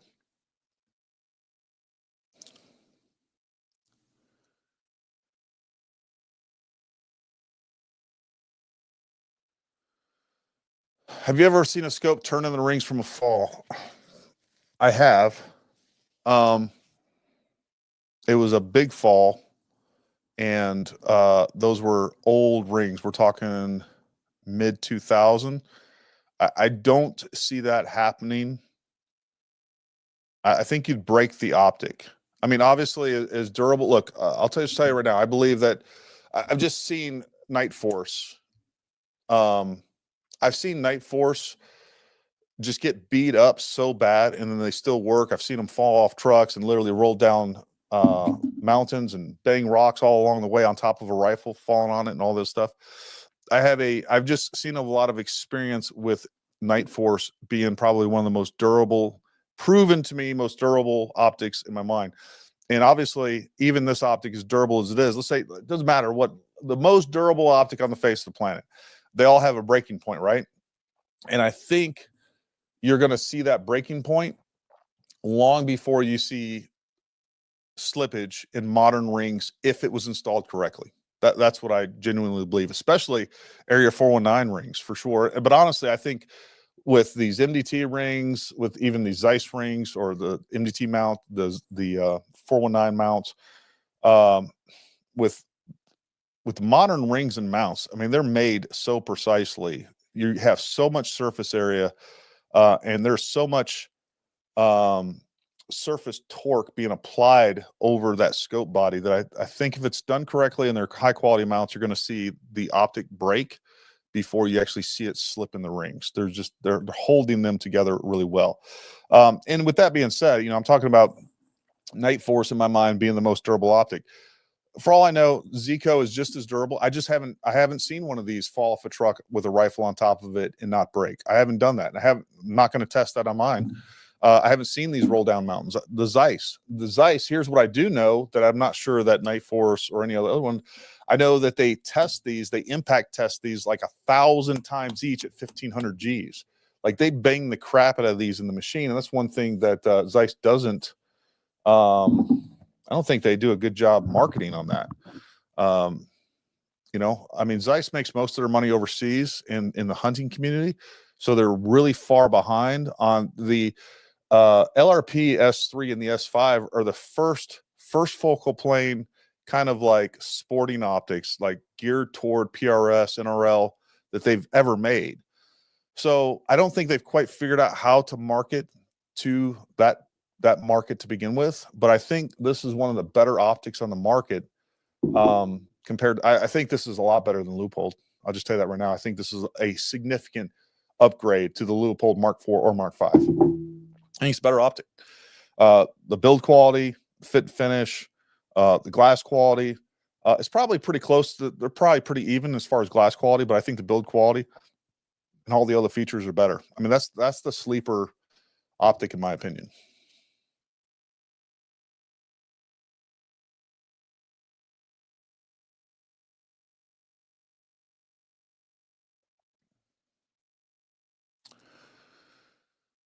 All right, so let's talk about this. I actually, I wish I'd seen Ray down in the chat tonight. I was hoping I could have texted him. Look, Ray and I, Jackson, is my cell phone over there? Jackson, is my cell phone over there? Okay. Find my cell phone for me. So me and Ray actually, we filmed a kind of a stream, right? So more or less like this, but I actually filmed it and I didn't do it live. And it was just a discussion behind us. And what I wanted to do was talk about what you're really giving up by buying cheap optics. And I forgot to start record on this thing, right? Like 10 minutes in, I realized I hadn't started recording it, and I was gonna I still recorded me, and anyways, I need to redo it. But it was a really good discussion. We talked about what you are losing. Here's what I want everybody to know, because there are people out there right now, they're selling these by the bushels, these ARC and EP5s, the 7-35. Is this a good value? Yes. Anyone that's telling you that this is the same as a Nightforce attacker 7-35 or 5-25, they're lying to you. That should be fraud. All right. This is not the same. So I originally did the review on the Arkin 5-25, and it's on my son's gun over there. And again, it was probably one of the first scope reviews that I had done. And there's a lot of things that I would have done differently with that. Look, you can take any optic. Again, I talked about this on the spotting scope. You know, comparing these side by side optically in good daylight, you're not going to see a big difference. You see a huge difference with the EP5 in high mirage. And that's just a fact, like to the point to where it's almost an unusable image. And it happens long before it's going to happen in some of these other higher end optics. The other thing, the tracking on that optic was, it was about 10% off on the windage. So at 10 mils, I was only getting to the 9 mil mark. So almost exactly. And that was repeatable. Now that could be that's a sample size of 1. So take that for what it's worth. Now I will just tell you, I'm just being honest with you guys. I think I gave that optic probably a better review than it deserved. And if I know what I knew now, and I went back and I reviewed that optic, or even now, I'm telling you, as a long term, that optic has been in use more or less since then. It's been on my son's gun. That optic ended up failing him. There's people in this chat right now that he was at a long range course. He was 8 years old at the time. 8 years old at the time, was doing really well. We got to the culmination exercise and his turret seized up on him. So that was a problem. And it was devastating to him, because then he used somebody else's gun that wasn't set up for him. And he didn't do very well. And he was really upset about it. So there's that. But I will just tell you, optically, they're not the same. Tracking, they're not the same. Durability, they're not the same. I hate the zero stop on this. I do not. These clicks on this thing, they sound and feel super artificial and cheap and weird to me. They're all like, I know, like it's too loud.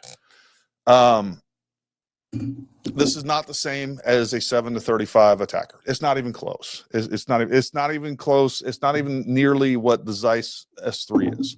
So anyone telling you that, they're full of shit. All right. And it's fraud. It's pure fraud. I'll just say it like that. So there's that. And I will say that because I posted that review, that I was very favorable and very fair, probably too favorable to Arkin in that, looking back. And because I posted the tracking test that I got, and it was repeated, and even outside of what you see on the camera, I did that tracking test multiple times. The tracking test that I said it was in there, is what happened. All right. It was 10% off at least. Could be slightly more. So Arkin, the rep that I got the scope from, called me after that. He was clearly upset that I said that. And I'll tell you, Arkin hasn't even offered to send me any and I've contacted them when they came out there with their LPVO. So that's just the truth. I think this Arkin is a great optic for entry-level people. It's a really good optic for the price. It is not, you are giving up a lot. Don't think that you're getting a Nightforce for the cost of $500. You're just not. You're not getting a Zeiss S3 for the cost of $500. You're not. So I just think you guys need to understand that, and you're not going to see people out there performing at a high level using Arkin. All right. You're not going to see people at a high level out there using Tract, or there are a couple of competitors out there that I know that are apparently using Athlon. But even then, we're talking about guys that are sponsored by them. I have my thoughts on Leupold too. That I'm just gonna. I think Leupold is a good optic. I think Leupold has done the Mark V especially is a pretty decent optic. But what they've done is they've flooded the market. They've given a lot of those optics away for price table stuff. They have sponsored a lot of shooters. They flooded the PRS market with those. And I'm not saying there's anything wrong with that. I'm just saying that they've purchased their way to the notoriety they have, not necessarily earned it, in my opinion. That's just my fair, blunt assessment of even Leupold. But you do get what you pay for. Understand that. Arkin. You're not getting the engineering in this optic that you're getting in Zeiss or Nightforce. I don't even think it's comparable to the Leupold, to be honest with you. But there's things that goes into these optics: coating, time, experience, durability, performance things that they're putting in this. Look, these optic companies that are charging you $2,000, $3,000, they're not ripping you off. You may not be able to appreciate or to fully utilize the capabilities of those optics, but you're getting more than what you pay for. They're not just, arbitrarily charging you a lot more. And guys out there saying, hey, this and this one's the same optic, there's no difference. Like, they're lying to you. All right. I'm just telling you that right now. It's like saying there's no difference between, a Chevy Camaro and a Ferrari. Now, there's probably no reason to spend the money because you're not a car guy. You're happy with going as fast as you're going to ever go in a Camaro and being able to utilize that performance. That probably has more performance than you can utilize to begin with. But to say that it's the same as the Ferrari, it's just not, right? So I'll just leave it at that. That's my thought on these cheaper optics.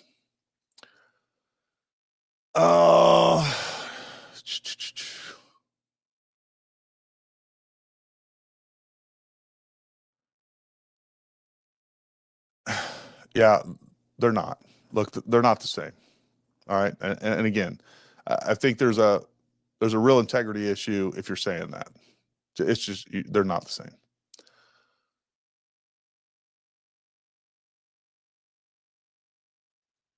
Yeah, look, the durability of Nightforce is legendary. It's legit. I just haven't seen Zero Compromise get beat up like I've seen Nightforce. Maybe they can. The Zeiss, I have a pretty good indication knowing what they do for durability testing before they leave the factory. That is probably right up there with the Nightforce. I just haven't seen them beat up that much. Yeah, I completely agree with this. Me testing those side by side, and that's one of the tests, one of the reviews I plan on doing with the Athlon is comparing it to the Arkin, and even some of the other ones out there.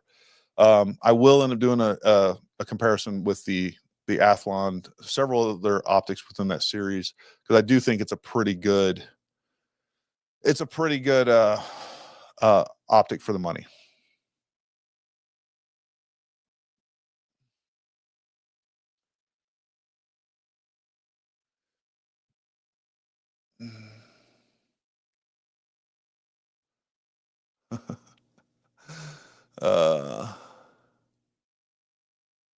Yeah. People want to believe you can get Nightforce quality at $400. You can't. All right. And here's the thing. Honestly, long term, and I've talked about this many times, when you're buying quality optics, you will get your money back out of them. They're a better investment for a lot of different reasons. But here's the thing. Like, I guarantee you I can take this Nightforce. I don't even know what this was going for. I've used this for 3 years now. This Nightforce Attacker 7-35. Used it for 3 years. I guarantee you I can go sell that right now for what I paid for it 3 years ago with given the rate of inflation. All right. It has cost me $0 to use this optic. I've used it for 3 years. It's still in great shape. I will go sell that and I will get my money back out of it. Go sell an Arkin that's 2 or 3 years old. All right. You're going to lose money on it. And maybe you don't care, but the fact is that ultimately it wasn't as good as an investment as some of these other ones. That's if you buy mill. If you buy MOA, you're probably going to take some loss on it. Nobody wants MOA. I don't know. Maybe Jeff will.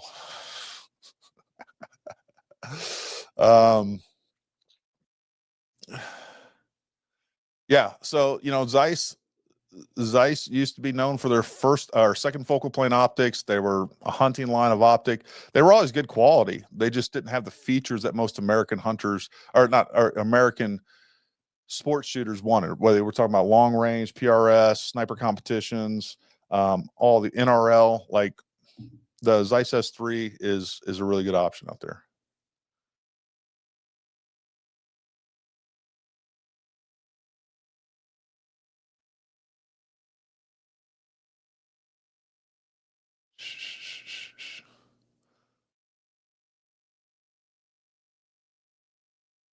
Any hands-on with the Revic RS2B? No, I don't. I haven't tested that one.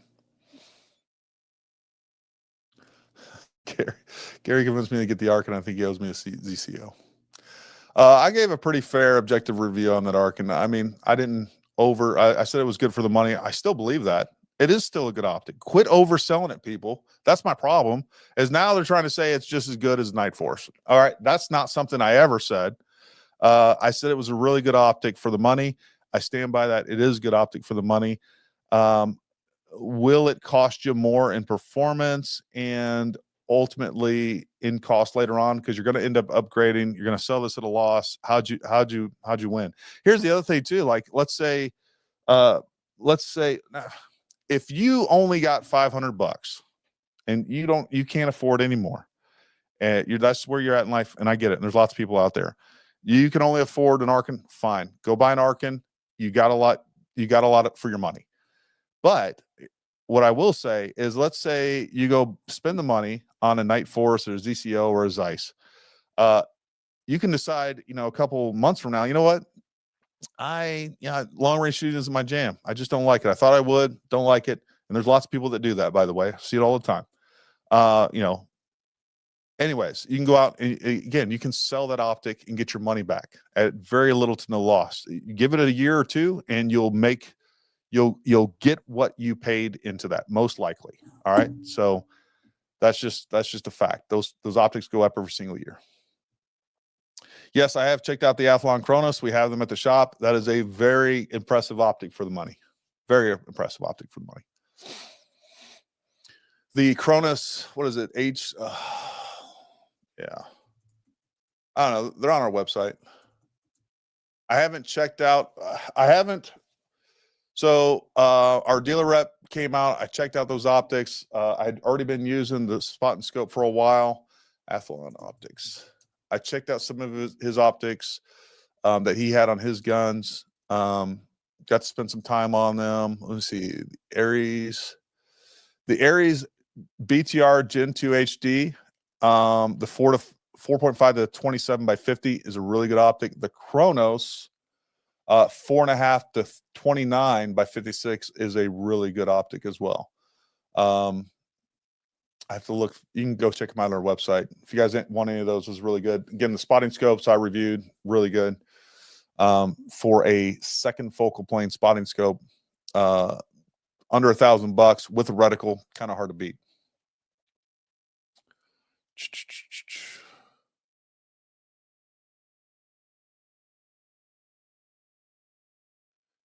Yeah. So when I went to sniper school in 2000, the end of 2003, It was a loopholed Vari X3. We had just gotten those. We thought those were like the freaking having a variable power optic. Are you kidding me?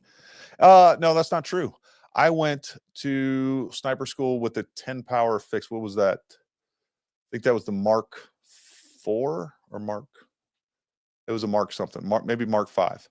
But it was 10 power fixed at the time. Later on, we got the Vari X3, and we thought that was amazing. I forgot what the power was, but I had 10 power fixed. We had MOA turrets and mil dot reticles. That's what we used, and I got real good at converting MOA to mil in my head. Yeah, and if you were in the Marine Corps, you were using the inertial back then, way back then. I had to steal the telescope that Galileo made and put it on my rifle to pass sniper school. My 14-year-old son over there is talking some mad smack. All right. What other questions you guys got? We've been going 2 hours. Hopefully that answered some questions, cleared some things up. All the haters that I expected down here talking some mad smack and getting heavy into debate didn't show up. Hey guys, I'll tell you, again, I've said it before. I have no problem with you disagreeing with me in the comments, but I'm not going to put up with nonsense where you come in to my channel that I spend time and money and effort making free content for you to come bitch at me. It's just not. Why? Why would I let you sit there and just say, you suck, you don't know what you're doing, this guy's a fraud? Literally, I had like 3 guys in the comments saying just that. You're banned. Like, why would I put up with that nonsense? I don't need that. If you want to debate respectfully, you can be happy to. The moment that you start getting disrespectful, all right, game on. I'm gonna come back at you with the same energy and then some, because I like to win. I'm petty. I'm not gonna lie. All right. Any other questions? Gripes or complaints about anything? Any questions about the Vector, the SIG, any of those?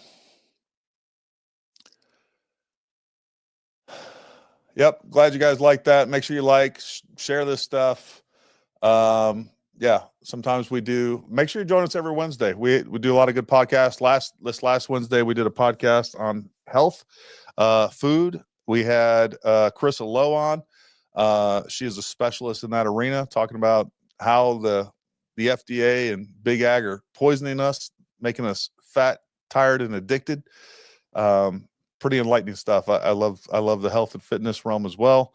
We often talk about politics and many other things. And we've been doing some of this counter media podcast, been doing with a group of guys talking about current events and all the craziness going on in this world. Yeah, I got 2 of them right here. Have you used the short action final scope level? Yeah. So I do have these and I use them. I actually almost never use them for mounting optics. I end up using them for a lot of other things. Like I like to use this when I don't want a optic on a mount or optic mounted on the gun. I'll mount it on this, put it on a tripod for other testing, for other things like that. I don't necessarily think that you should buy that for scope mounting, because you still got to get this, still got to take the scope off of this and then put it on your gun.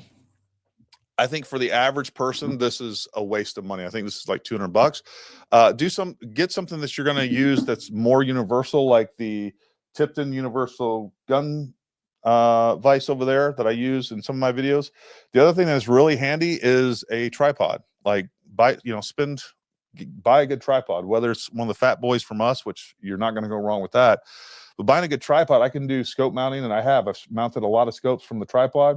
It works just like a gun vise, as long as your rifle has a Picatinny rail and or a Arca mount. I don't think this makes sense for the average person. I don't even use it for scope mounting. So hopefully that answers your question. You gotta go crunchy, bro. Gotta go crunchy. I don't know. I like some cream. You know what? I don't eat a lot of peanut butter. I like almond butter.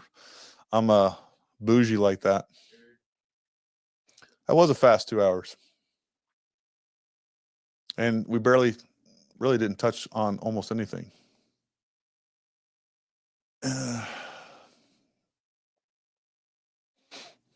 Indeed.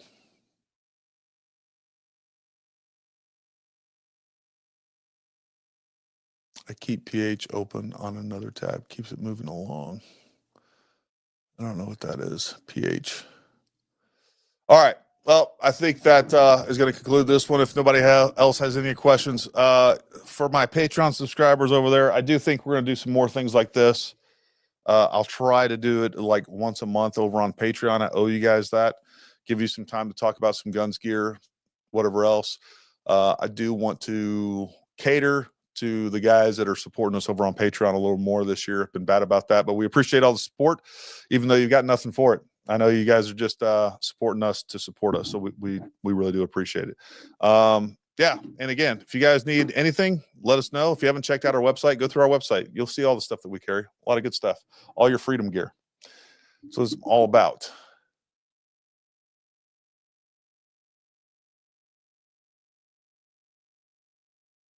Hey, thanks, Mike. Appreciate that. 6K density altitude. Does it give you density altitude on the 6K? I don't know.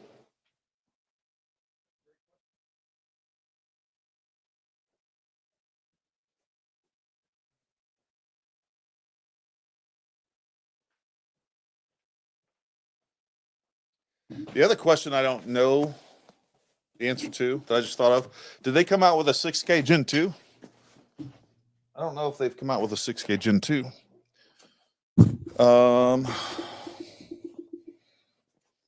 These old peasant laser rangefinders, these 6Ks. God, I haven't looked through one of these in a long time. Let me see. It's definitely not on the main screen. Oh, actually, this is the yeah, these are the 10Ks, Gen 1s. I don't think so, Jason.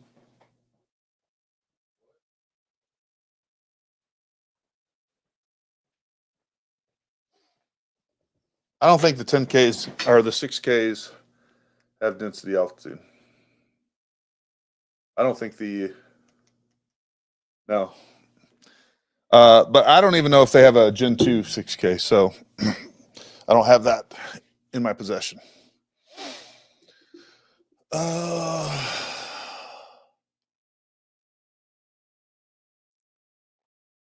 Mike, you too.